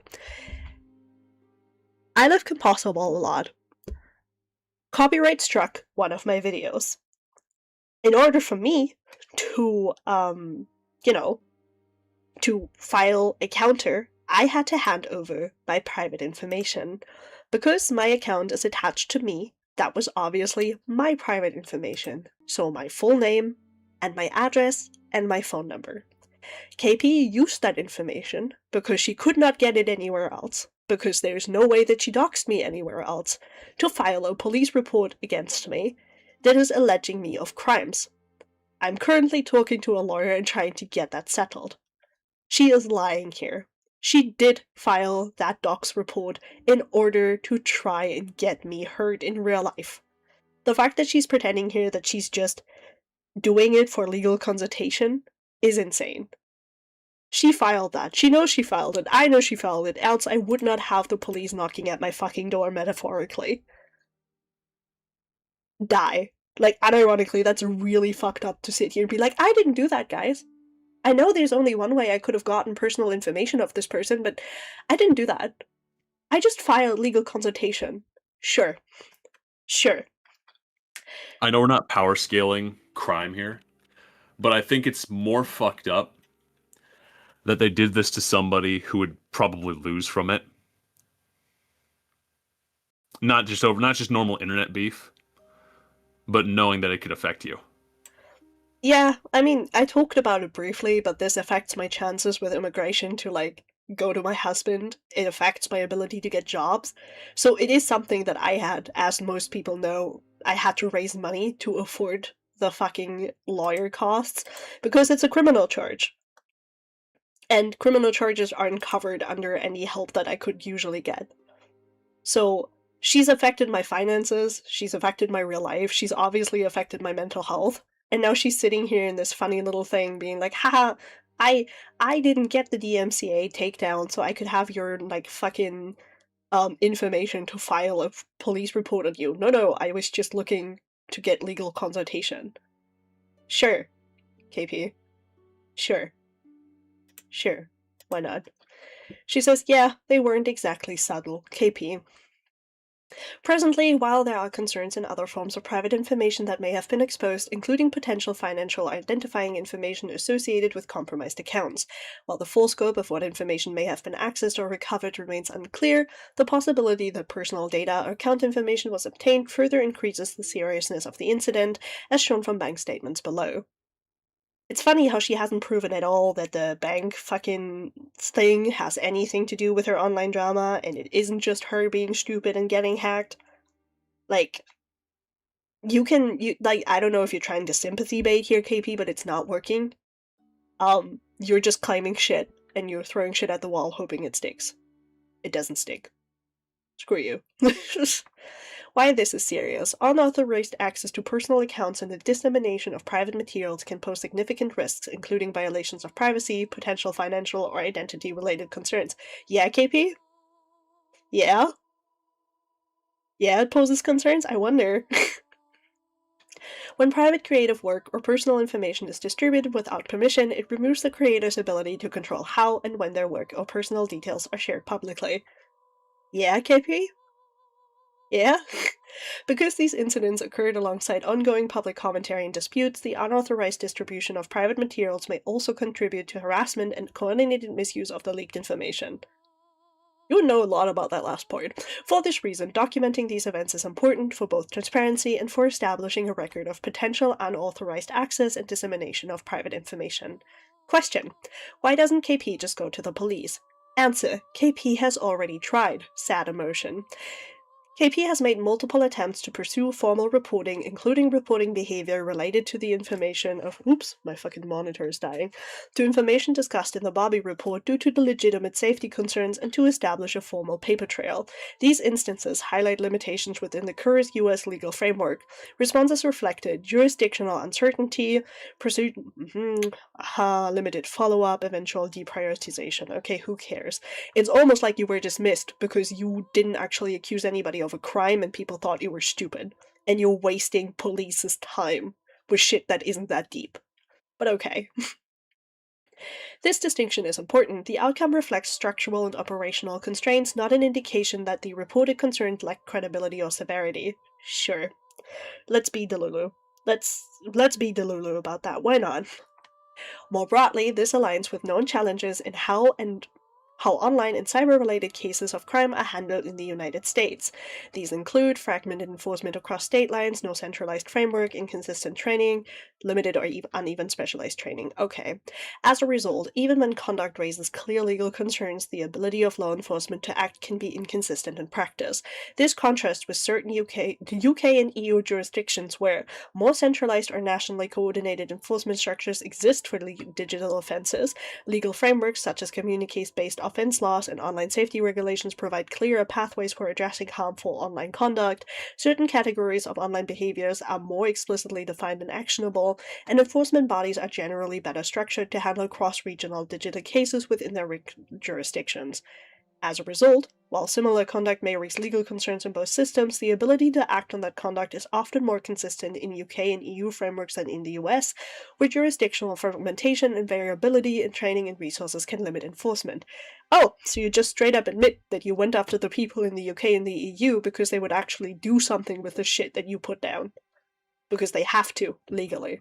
So you purposely picked the people you could actually hurt in order to file something. That's good to know. I appreciate that, KP. I like how she frames it as like, oh, it's so bad because they don't enforce it like that in the States. It's like, yeah. Oops, sorry. That's one of the only good things we don't do, is that draconian... Oh my god, I can't speak. Draconian bullshit. Anyway. Yeah, it's... Listen, she purposely sits here and admits that she's, like, happy that the UK and EU would be more willing to harm us and, like, pursue this because they're obligated to than the US. So she just straight up admits that, you know, I pursued this because it was easier and it was more likely that I would do harm. The fact you're stupid enough to admit that here is insane. You know, what? I'm not even going to say anything, but, you know, what a take. Contextual example, non-consensual, intimate image distribution. I don't care. I don't care. This doesn't fucking matter. What is Lio aware of regarding reporting online crime? Answer: there is no direct evidence to determine Lio's level of awareness regarding the practical limitations of reporting online or cyber-related incidents to law enforcement, but it's assumed that Lio has a general understanding of the difficulties facing reporting online crime to the US police. Traditionally, the idea of directing online-facing users to the police is to gauge whether or not potential victims will engage with filing real-life facing information in regards to online issues. The implied seriousness of this escalation somewhat dissuades people from pursuing claims. Additional patterns analysis. Okay, yeah, she's just saying he doesn't know. Awesome. KP on this: it's extremely disappointing to see Lio resort to using privately leaked assets to publicly criticize or mock me. Yeah, KP? Is it? I wonder if you know how I feel knowing that you have my personal data and you used it against me, but who cares? Regardless of the commentary around them, those materials are outdated, were not public, and were not intended for distribution. Not to mention the sheer guesswork about other circumstances surrounding the material. I do not care about criticism that fails within that falls, I think she meant, within fair use, but using non-public creative works in this way raises serious ethical concerns, and it risks crossing into harassment when private files are circulated simply to score points in an online dispute. Yeah, buddy. Yeah, buddy. Earlier complaints and DMCA filings were submitted primarily to document the use of these materials and to create a record of how they were being circulated. The purpose was transparency and accountability, not retaliation or reputation management. Yeah, buddy? You were not retaliatory when you did what you did to me? Yeah, buddy? Yeah, buddy? Can commentary on leaked material raise legal concerns even if the leak has already circulated? Yet. Yes. Sad emoji. Under US copyright law, distribution or public display of copyrighted material without authorization may still constitute infringement even when the material was obtained second-hand. Relevant authority. Pattern analysis at this point. Escalation and narrative control. The observable pattern suggests that Lio's response was influenced by a perceived challenge to his position following the release of the Barbie report. In response, the documented sequence of events indicates a shift towards escalatory behavior, including the circulation of materials that were previously not public, and antagonizing characterizations of KP. This action appears consistent with an attempt to undermine credibility and redirect attention away from underlying claims. Subsequently, the issue is framed publicly in a manner that reinforces a singular narrative, which may function to maintain control, limit further challenge, and stabilize audience perception. Taken together, this pattern suggests that the response was not limited to addressing the substance of the report, but extended to managing public framing and controlling the narrative environment in which the situation is discussed. Notably, I feel like this is about me. I don't care about this, I feel like this is about me.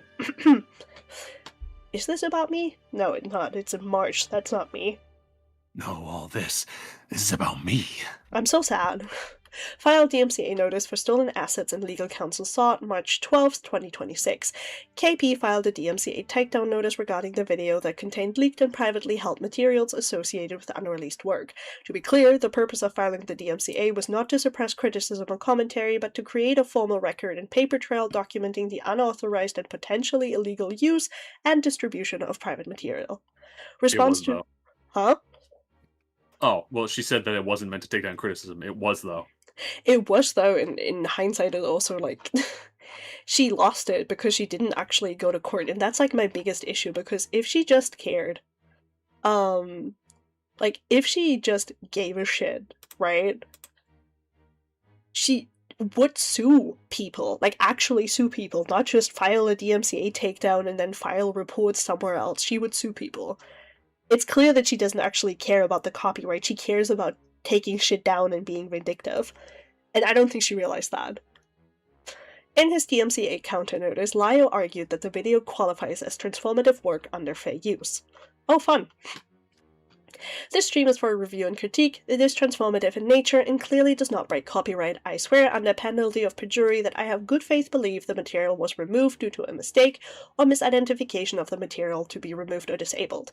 I consent to the jurisdiction of the Federal District Court for the district in which my address is located, or if my address is outside of the United States, the judicial district in which YouTube is located, and will accept service of process from the claimant. And then she did a really shitty job of censoring this. What is fair use again? Fair use is a legal doctrine under US copyright law that allows limited use of copyrighted material without permission from rights holder for specific purpose such as criticisms, comment, news reporting, teachers, scholarship, or research. Oh, I had a video on this that's probably marginally more interesting than anything she's putting out here. TLDR, you can do fair use as long as you're like, use only part of the work and add your own, as long as you're like adding anything to it, as long as you aren't just re-uploading the original, and if you're not taking anything away from like the person you're taking from in terms of like views or money or anything of the sorts. So yeah. Okay, she's trying to like legal eagle this again. I hate it here. Transformative use refers to a form of fair use in which the original material is used in a way that adds new meaning, purpose, or expression, rather than simply reproducing it. Is transformative use applicable here? Nope. Sad emoji. Transformative use is a subset of fair use, and fair use does not apply to stolen private materials obtained without authorization. The threshold issue is not whether the material was disformed, but... Okay, so she's saying that fucking fair use doesn't apply here. KP, if it doesn't apply here, sue Lio. And ironically, if you are so sure that fair use doesn't apply here and your copyright was hurt, sue Lio. I want to see you do that, because you claim to care so much, and this totally isn't for retaliation. So if you care so much, sue him. Sue him. What about the use of additional copyrighted characters? This distinction is not applicable in the same way. Fair use analysis typically applies to publicly available or lawfully accessible material. Oh my god, she's quite literally just trying to legal eagle this, bro. Does Alex's prior access to the team material make it legal to share it with Lio? Nope. Access does not equal authorization or consent. Even if a photo was accessible, this does not establish permission to use. Okay. Does it still count as... What? Being able to open a door does not mean you are permitted to take what's inside and share what's inside. She could have just made the, like, idea of, like, you're not allowed to come inside and steal, but okay. Does it still count as stealing if the material came from a secondary source? Yep, obtaining materials through a secondary party does not change the underlying issue. If the original material was not intended for public distribution, accessing it or using it through intermediary does not make its use permissible. Hey, it's Rick and Morty. Oh my god, she put a meme in this. Bro. I hate you. Okay, she says, if somebody hands you a key that you were not supposed to have, using that key to enter a locked space does not make the entry authorized. It simply adds another step to how the access was obtained. Well, that just sounds like stealing with extra steps. Comparative example, use of leaked material in new Avatar Legend of Aang upcoming film. Oh, I don't care. I don't care. I don't care. I literally don't care. I don't care. I don't care. This doesn't matter. Legal resources and considerations. Something that has not been fully considered in public discussions is that there are specific organizations that specialize in supporting artists and creators that involving unauthorized use, distribution, theft, and handling of creative work. Okay, so she's talked about confirmation regarding KP contacting legal counsel is include the note. Hello Rachel, we just need to note, since it sounds like you're referring to several primary issues, that we only assist with one specific legal matter at a time. With that said, please provide documentation of a specific instance of copyrighted material used without your permission. The material will need to be an artwork of some sort in order for us to be of assist. So they're quite literally saying that if it's not art, they're not going to help you. This doesn't matter. This is not legal counsel. This is them trying to establish if they can even help you. Dumb bitch. What's this? Hi there, I sent the work in question a DMCA for evidence paper trail, so the video itself is down for a little bit. I've attached the claim and counterclaim for now. Let me know if that's enough for now. Thanks. KP has purposely paused legal escalations right now in order to de-escalate the situation. Have you, KP? Have you? I haven't noticed. I haven't noticed that you paused anything. Actually, because I still have claims against me. I still have charges against me. So, if you would like to withdraw that and make my life a whole lot easier and then give me the $2,500 back that people had to give me in order to help, I would appreciate that. I just realized, why is she referring to herself in the third person? This is really silly because she's pretending that this is written by her team and not herself. She doesn't have a team. She claims she does. I don't believe her. The voices in her head don't count. Also, this is so funny. I just couldn't do it. I know a potential lawsuit would just wreck Lio's life. I just want him to stop stealing, admit that he shared private files, and take potential illegal material down, and just to leave me the fuck alone. Oh, okay, so we care about Lio's life. Awesome. So you care about hurting Lio. Why are you trampling on my wife? I can't believe she's sitting here being like, oh, I know a potential, lawsuit would wreck Lio's life, who has, 20,000 subscribers, and who, has support, and who isn't even at risk of being sued by me because he didn't do anything wrong, but fuck the German with, 600 subs. Hope she dies. Oh my god. Let's see. Additional legal considerations. I don't care. Additional concerning behavior. Podcast escalation following leaked incidents, March 13th, 2026. Following the initial situation involving KP, Lio participated in a public podcast discussion where the conflict with the producer escalated through direct commentary. For audience transparency, the video is archived here. Let's see, because I still have this up. Which page is this? This is page 95. Fuck you, KP, I still have this. Oh, she was on she's talking about K-Hack. Let me just alert K-Hack real quick to, unlawful uploading of his shit. Where are you, K-Hack? Come here, K-Hack. Come here. Come here, my friend. You don't deserve your stuff to be stolen. Come here. Hey, just FYI, KP and team have taken your content and randomly re-uploaded it here, just so you know and can take action as you see fit. Smile. Because in this household, we fucking support creators and we don't support stealing. So, let's see. During this segment, the framing shifts from discussing specific actions to broad personal attacks, public ridicule, and assumptions about KP's intent, credibility, and support base. The discussion begins with coverage of copyright strikes, issues against Lio, the sharing of KP's private creative ideas, speculating about KP motives and actions. From there, the conversation transitions into a personal commentary about KP, including repeated assertions about her credibility, intelligence, and social standing. Like you? With this document? Question mark? Because that's what you're doing throughout this entire thing. So, visible confusion? Visible confusion, bro? I find it funny that she's sitting here being like, oh, Lio's so bad for getting on streams and talking about this, blah, blah, blah, blah, blah. And then she does this, okay. Examples of language use. The tone includes direct insults and demeaning language. You are a fucking idiot. You are a fucking dumb bitch. Get over yourself. I'm filling the blanks in for you guys. I don't know what you said. Also, hi Crow. I don't know if you heard, but the link to the document got taken down due to TOS violation. Yeah, I heard. I went over it earlier. I still have the thing up here because I haven't closed it yet, so I still have somewhat access to it, but I'm assuming that the moment I close this, it's gone. That's how I find all these fucking links. Statements dismissing support or credibility. No one is on your side. No one. No one with a brain is on your side. She's actually, they're right about this, by the way, because what KP did to me is so bad that even people who fucking hated me came out of the woodworks wanting to support me. Because, as much as, like Malcolm said, we sling mud at each other, but this is genuinely too far. And if you make people who genuinely dislike me turn to support me, you did something fucked up. Just so you know. So no, KP, no one is on your side. No one. Mocking or degrading framing. References to KP as vindictive and self-destructing, just correct. Statements implying she's incapable of being helped or taken seriously, also correct. Encouragement of disengagement framed as dismissal. Go get a life. Correct. You are on your own. Also correct.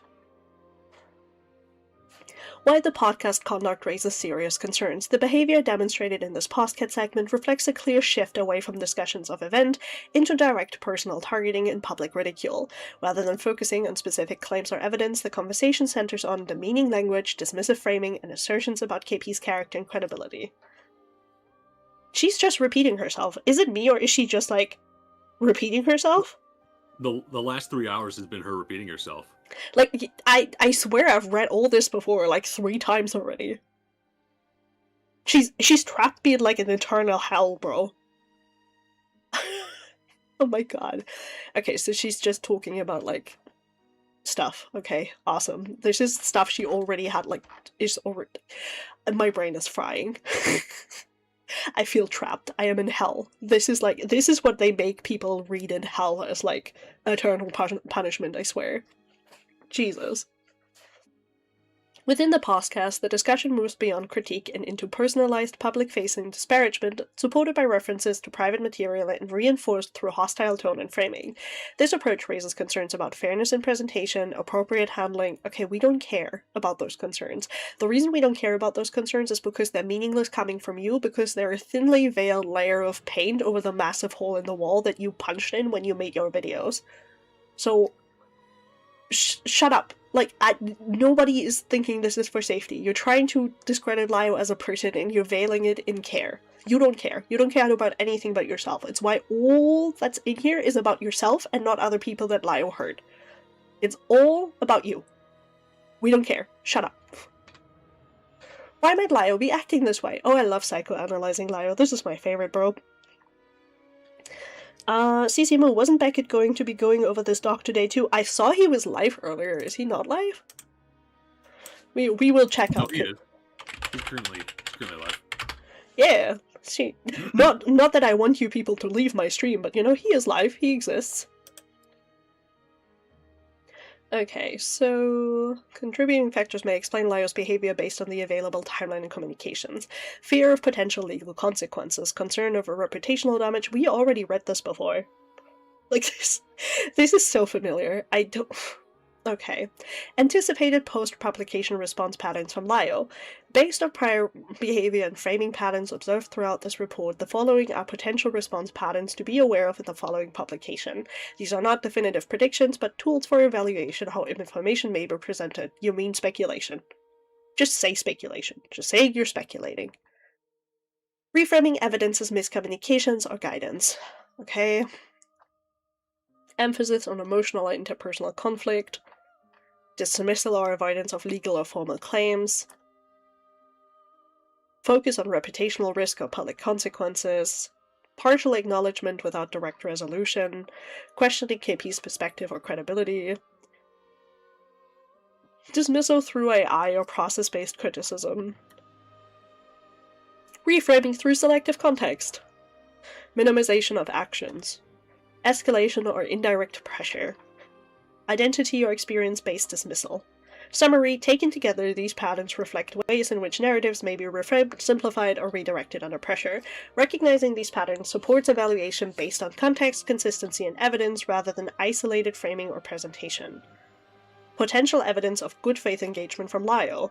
Direct engagement, clear and simple factual answers, engagement with the evidence presented, acknowledgement of discrepancies, clarification on consent and sourcing, distinguishing between emotional or interpretive claims, and verifiable factual evidence.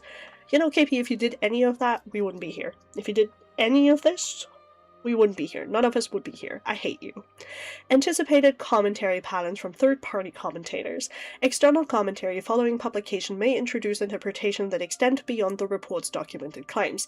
These responses may engage with, reinterpret, or bypass report's evidentiary structure. The following analysis highlights potential response patterns, so it's speculation. Again. Credibility challenge, over content engagement. Commentary may begin by questioning the legitimacy of the report rather engaging in its substance. I spent like 3 hours engaging with your substance, bro. I don't know what to tell you. Speculation used over counter evidence. I thought speculation was Girl. Commentary may acknowledge uncertainty while still using speculation to push alternative explanation. Reframing allegations as assertions of guilt. Discussions of documented concerns may be reframed as definitive accusations. Intent attribution towards the report. Motives may be assigned to the report rather than addressing its content. This is just, wow, look, she gave it to herself. Look at her. All this is true. This feels like a hit piece. Correct. This is just retaliation. Correct. This is about attention. Also correct. What to look for. Whether focus shifts from evidence, assumed intent behind publication. Consent and sourcing deprioritized. Core issues such as how the material was obtained or whether consent was present may be minimized or reframed. Narrative control framing. The report may be framed as an attempt to control perception rather than document events. Tone-based dismissal. Tone may be used to discredit the report instead of engaging with its substance. Selective engagement. Commentary may focus on minor surface-level issues while avoiding core sections. Uncertainty used as dismissal. Framing as escalation or risk. Core indicators. Across all patterns... Oh my god, I'm literally in hell, bro. Across all patterns, monitor whether commentary engages with timeline consistencies, direct quote, source attribution, and how the evidence was corrected. So, I did that, I hope, the entire time, where I pointed out when she was just blatantly wrong about stuff. I lied it so earlier in chat as well.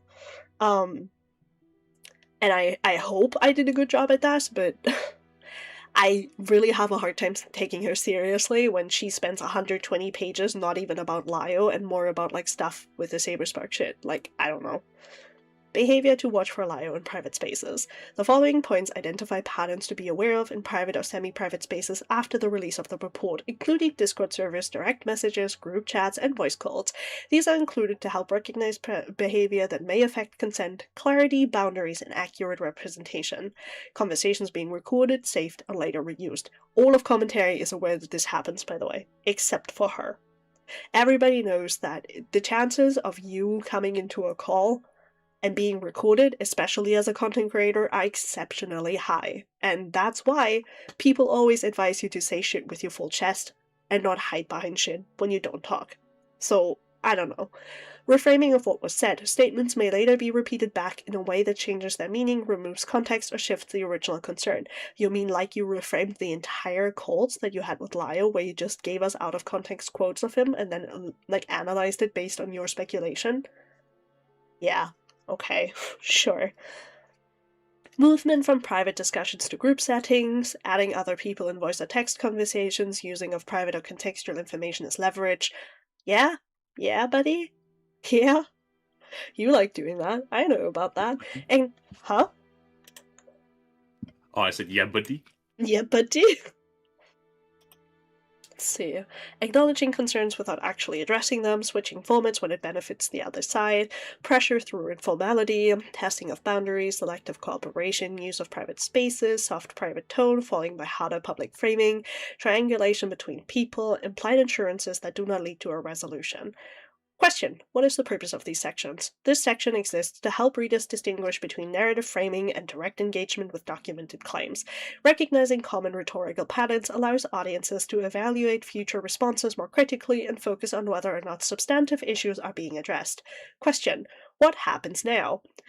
Answer. KP has purposely paused litigation discussion to prevent escalation. Additionally, UK police may be contacted in relation to Alex's sharing of unauthoritative...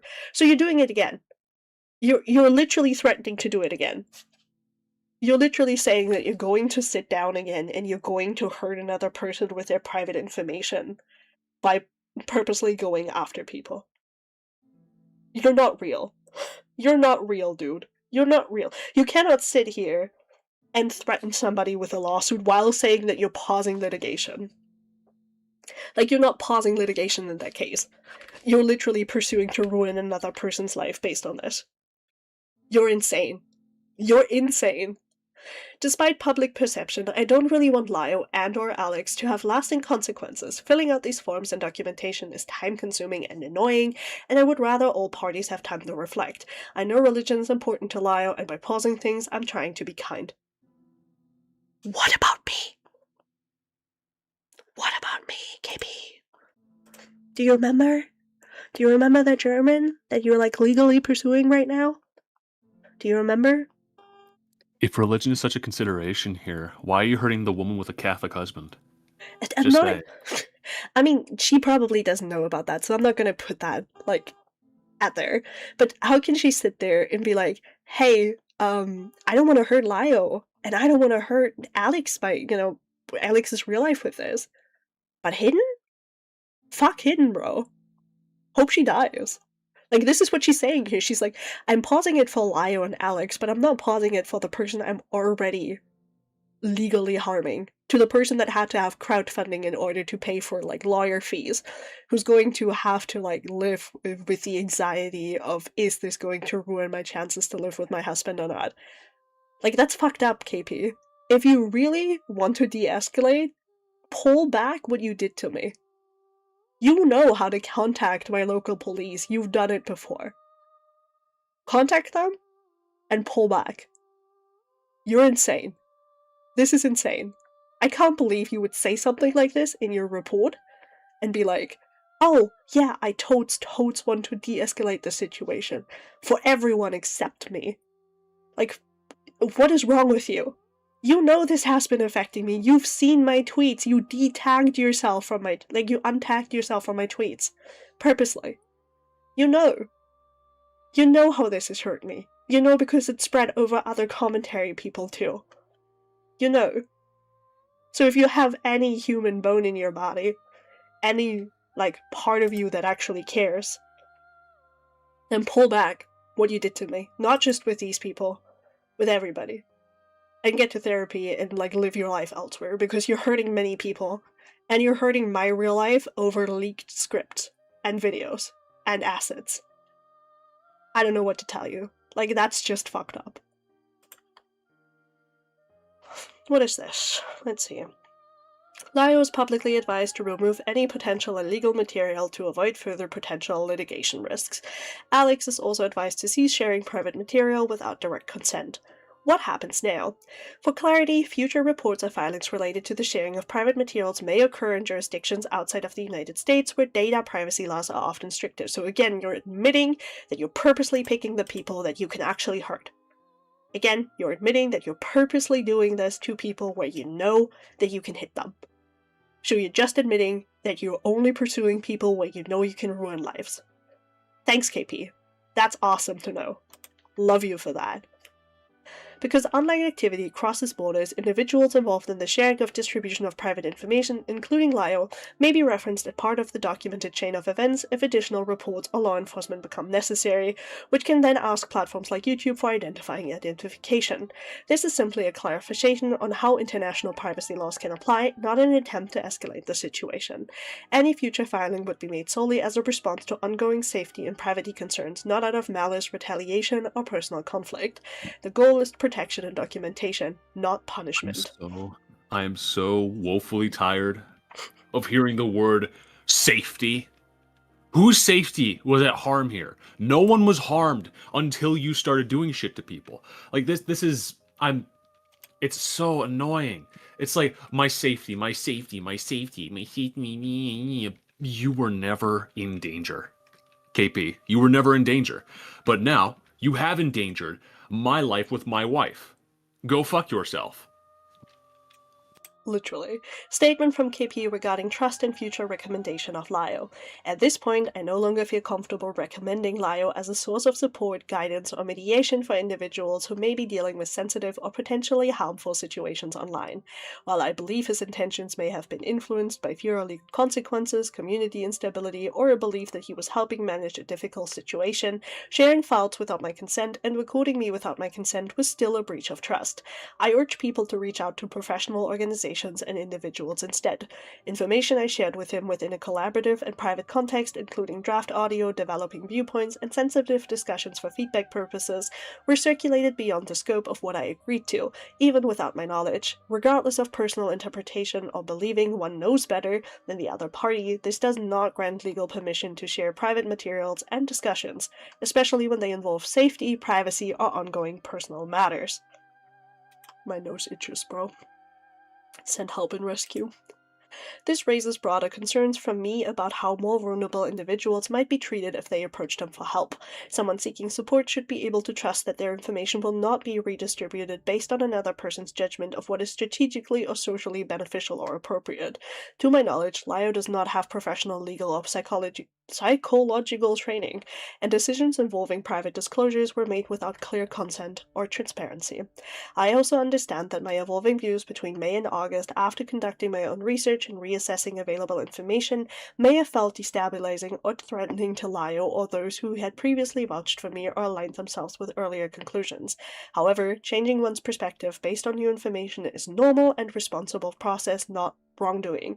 We have outlined these sources in these reports so the public can engage with how and why my mind changed, all grounded in academic and trauma-based research. Fuck you. Your trauma does not matter. Like, unironically, I know this is, like, fucking mean to say, but your trauma does not matter. Your trauma does not give you the excuse to did what you did, and it does not give you the excuse to hurt who you hurt. Your trauma is context, not an excuse, and you using it continuously as an excuse means you don't understand anything about trauma. Screw you. The final conversation I had with Lio was particularly troubling. I made explicit efforts to confirm whether the discussion would not be recorded due to sensitive nature of what I was sharing. When I asked directly, the question was avoided and the call was ultimately recorded anyway. Private conversations should not be used as personal protection or leverage unless there is a clear and legitimate safety necessities involving a potential criminal activity. Funny how she says that because she's trying to protect herself from, like, criticism regarding recording Chris. But that's fine. Who cares? Am I right? And limited even then. Even if Lio felt threatened by what I had to say, uploading the call to YouTube without consent is questionable at best. Additionally, Lio's continued framing of my responses as unstable or purely emotional is at minimum inappropriate and dismissive, and at worst reflects misogynistic assumptions about women's reactions to conflict. The dynamic... Huh? Sorry. What do you want? Speak. It has nothing to do with her being a woman. No, it doesn't. She is delusional. Mm-hmm. It's really funny how she's trying... It's also funny because on one hand she's trying to use her trauma, right? And she's trying to be like, oh, I made bad decisions because I was traumatized, and I forgot about stuff because I was traumatized. But then 2 seconds later she's like, you can't use that I was upset and, emotional against me because that's misogynistic. Like, which one is it? Which one is it? Like, which one, bro? Which one? But yeah, so let's see. Where was I? The dynamic also crosses into parentification and patronization, positioning my decisions as irrational, while elevating his own judgment as inherently more reasonable. This was uncomfortable and unacceptable. Lio had no basis to treat me as though I were incapable of making informed decisions, or to attribute my actions to emotional instability rather than legitimate concerns about privacy, safety, and consent. Because of these experiences, I would advise caution to anyone who is considering sharing sensitive information with him. My concern is not personal retaliation, it's about maintaining clear boundaries around consent, privacy, and trust when handling vulnerable conversations. Oh my god, we're at the closing thoughts, guys. We're so close, bro. We're so close. Okay. Based on available documentation, transcripts, and KP's first-hand account, Lio Convoy's involvement throughout the events and information surrounding the Bobby report and subsequent disputes reflects a pattern of actions that raise concern regarding trust, information handling, and professional boundaries within online collaboration spaces. Across the timeline reviewed in this report, Lio appears to have operated in multiple overlapping roles: collaborator, advisor, intermediary, and later public commentator, without clearly defining the limits of those roles. This ambiguity contributed to escalating misunderstandings and a breakdown of trust between parties. Okay. Guys, I'm so sorry, but I'm just gonna skip through this because I swear to god, this is just the same shit she's been, like, reiterating for the last 3 hours. And I'm tired of reading it again. What is this? Okay, this limited KP's ability to fully make informed decisions about collaboration and consent surrounding her own materials. Clarification note: in response to criticisms regarding recording without explicit consent, comparisons may be drawn to oh, there it is! That's fun! in which KP recorded a call with aficionado Chris. This comparison does not fully account for the context in which that recording occurred. The interaction took place amid repeated sexual misconduct claims involving KP that had not been clearly communicated or directly clarified to her, in which she became aware through the third-party reporting rather than direct disclosure. If these claims had been directly communicated and acknowledged prior to KP becoming aware of them through third-party sources, the need for recording may have been re-evaluated. Given the seriousness of such allegations, the recording was understood as a protective measure in response to safety-related concerns. Yeah, so that means if I'm concerned about my safety while talking to you, I get to record too. I don't know. I don't know if she thought about that, but okay. While a safety report was later produced, the recording itself was not broadly distributed. Sure. Oh my god. Based on the patterns of alleged behavior outlined in this report, including consent-related concerns, handling of private information, communication boundary issues, escalation of conflicts, and public reframing of private interactions, individuals are advised to exercise caution or cease contact when engaging in direct or private communication with Lio. Sorry, I have to block Lio Convoy right now. Where is he? I'm blocking Lio Convoy as we speak. Old man dead. We must kill Lio Convoy. In particularly where the risk that conversations may be recorded, misrepresented, or shared beyond their original context, individuals, she forgot to bold this, are advised to limit or cease contact for personal, ethical, legal, or safety reasons. This advisory is not intended to direct specific actions, but to provide information so individuals can make informed decisions regarding their own communication boundaries and risk tolerance. Final note: this documentation is provided for the purposes of transparency, record keeping, and clarification of events. The intent is to outline timeline statements and potential ethical legal concerns based on available information. Readers are strongly advised to not harass, contact, or engage with any individuals mentioned in this report. Escalating conflict, speculation, or targeted harassment only worsens situations like this and does not contribute to resolving the underlying issues. If further questions arise, they should be addressed through appropriate channels, including legal or formal investigative processes where relevant. The goal of this report is clarity and accountability, not retaliation. Yeah, buddy? Yeah, buddy? Are you sure? Are you sure about that one? You need to shut the fuck up! Thank you. Additional humanity note: this report addresses legal, ethical, and procedural concerns only, regardless of disagreements, misunderstandings of law, or— oh look, it's me.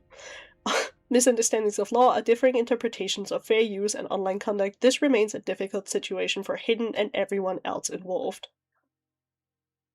You're joking. You're joking. I'm screenshotting this for a second, but you're joking.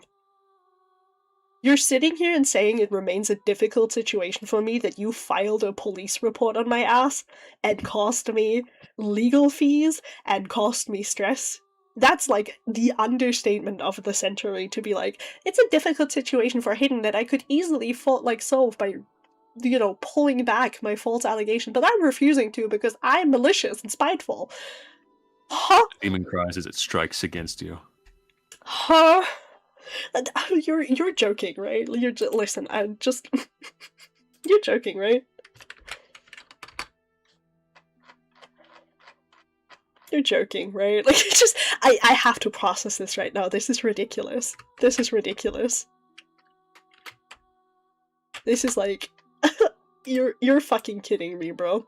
Readers and viewers are reminded again to not engage in harassment, bullying, or targeted discussion towards any individual mentioned in this report. This includes tagging, contacting, mocking, or encouraging others to confront anyone or anything mentioned in these events. The purpose of this documentation is awareness and clarification, not punishment or public shaming. All individuals discussed are human beings navigating a complex and stressful situation, so they should be treated with basic dignity and respect. Yeah? Yeah, buddy? Basic dignity and respect? Where's that for me? Where's that for me, KP? Do you recognize that what you're doing is really fucked up, and it's going directly against what you're stating here? You're not fucking slick. This is not a... You're malicious and evil, and you deserved it. Apparently, but how can you sit here and talk about how this is like a difficult situation for me? You haven't even talked to me, KP. You haven't exchanged a word ever since you used my docs information that you got through a copyright claim that you used past that, might I remind you, to file a police report on me. If I did not have the support I have, I would be ruined right now. I would have a criminal charge on my record right now. Like, you're fucking kidding. You're sitting here being like, it's so complicated. Yeah, KP? Is it? For you? Because it's only complicated for me.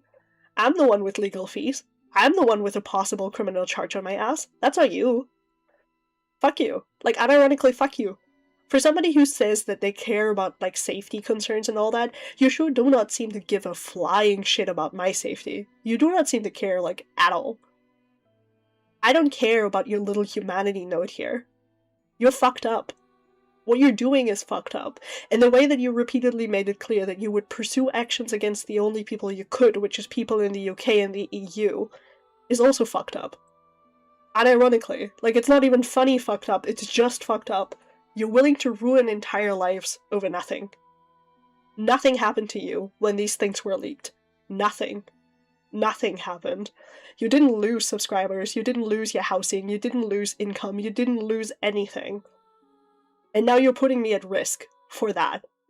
I want you to sit with that, because I know you're going to be listening to these things. I know you're around, I mean you replied to Lio. Like, really, really sit with this. And think about what you're doing to people like me.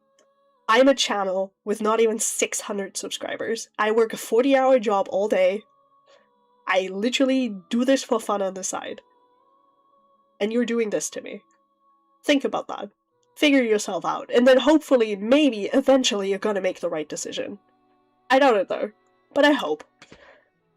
KP fan server mods. Note that KP public fan server will be closed for the current time. Please check social media for when it reopens to the public. If you have any additional information, submit new screenshots, let staff know. If archived videos are removed or need to cite a correction to the above information, you can email the mod team at teamkpbackupextra@gmail.com. So, that's it. That's it, guys. That's 120 pages of KP. But now I kind of have to test something, because it says that this is private now. No, it isn't. Oh, strange. Fantastic. Fantastic, bro. Insane work. Insane work. So, where does that leave us, my guys? My sweet, sweet viewer fan base? Essentially, TLDR, right? First of all, here, have some fucking, Subway server while I talk. But I hate you so much, I'm gonna take away your internet. So, okay, let's see. Essentially, this entire thing is worthless because it addresses nothing. I think this is just another attempt of KP trying to prove that she was right about the situation with Saberspug, that she was right to make the video about Saberspug, that everything she did was just completely fine and we're all just fucking assholes for no reason. I think that's the takeaway here.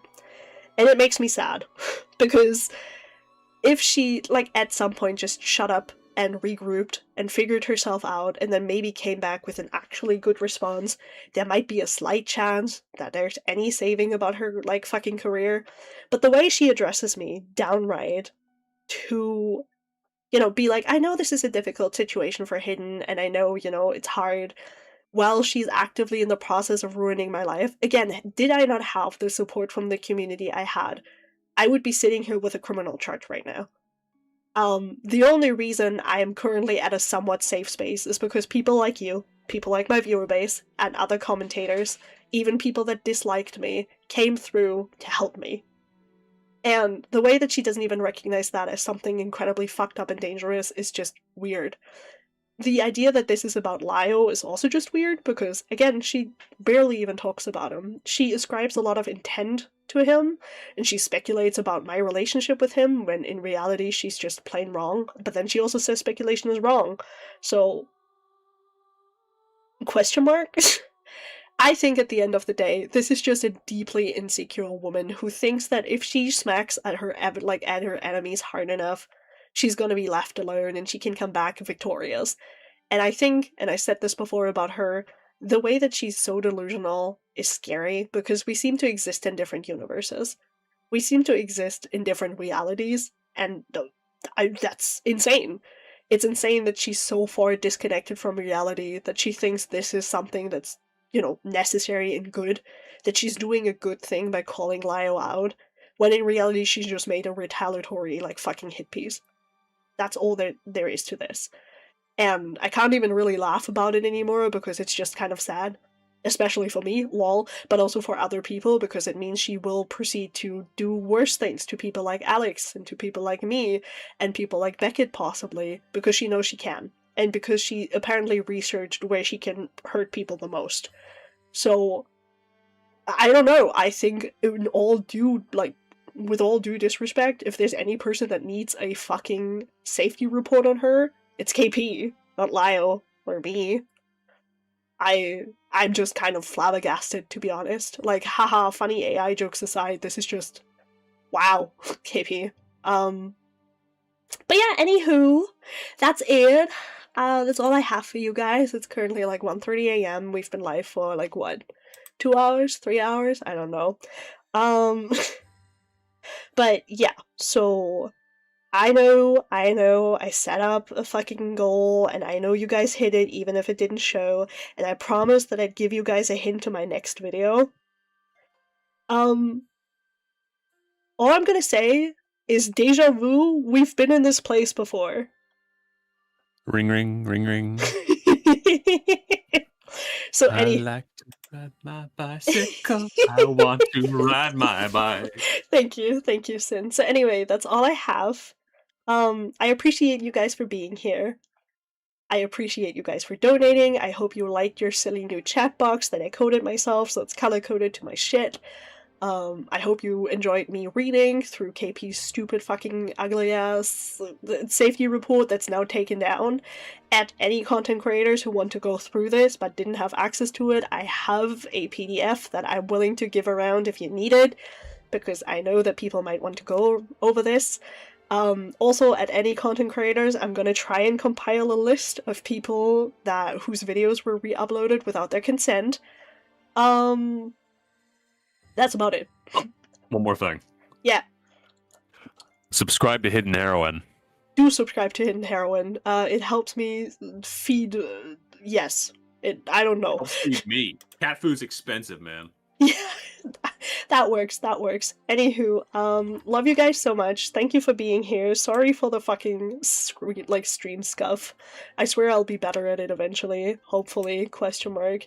Anywho, that's it. Bye. Go watch Beckett. Go watch Beckett, guys. Wait, actually, before I do this, I'm not curious.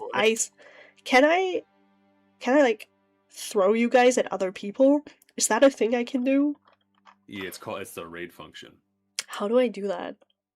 It should be under... if you go to your stream, right? Mm-hmm. You should be able to go to the area where the description usually is, I think. Uh-huh. Under the options. Okay, let's see. If I change this... oh, I can. Okay, this is awesome. Okay, so I can save this. Who's live? I don't know, is Beckett still live? Yeah, he's still live. Oh, I awesome. thought K-Huck was live.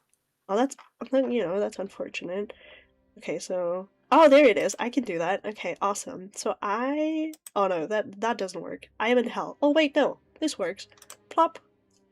Okay, save. Okay, we're gonna try this. We're gonna try if if I can have you guys go to other people. So in any case, I love you guys so much. Thank you for being here. Subscribe to me. I'll probably go live again in the next few days because I have another thing to go over that I was handed. Love you people. Bye. Bye-bye.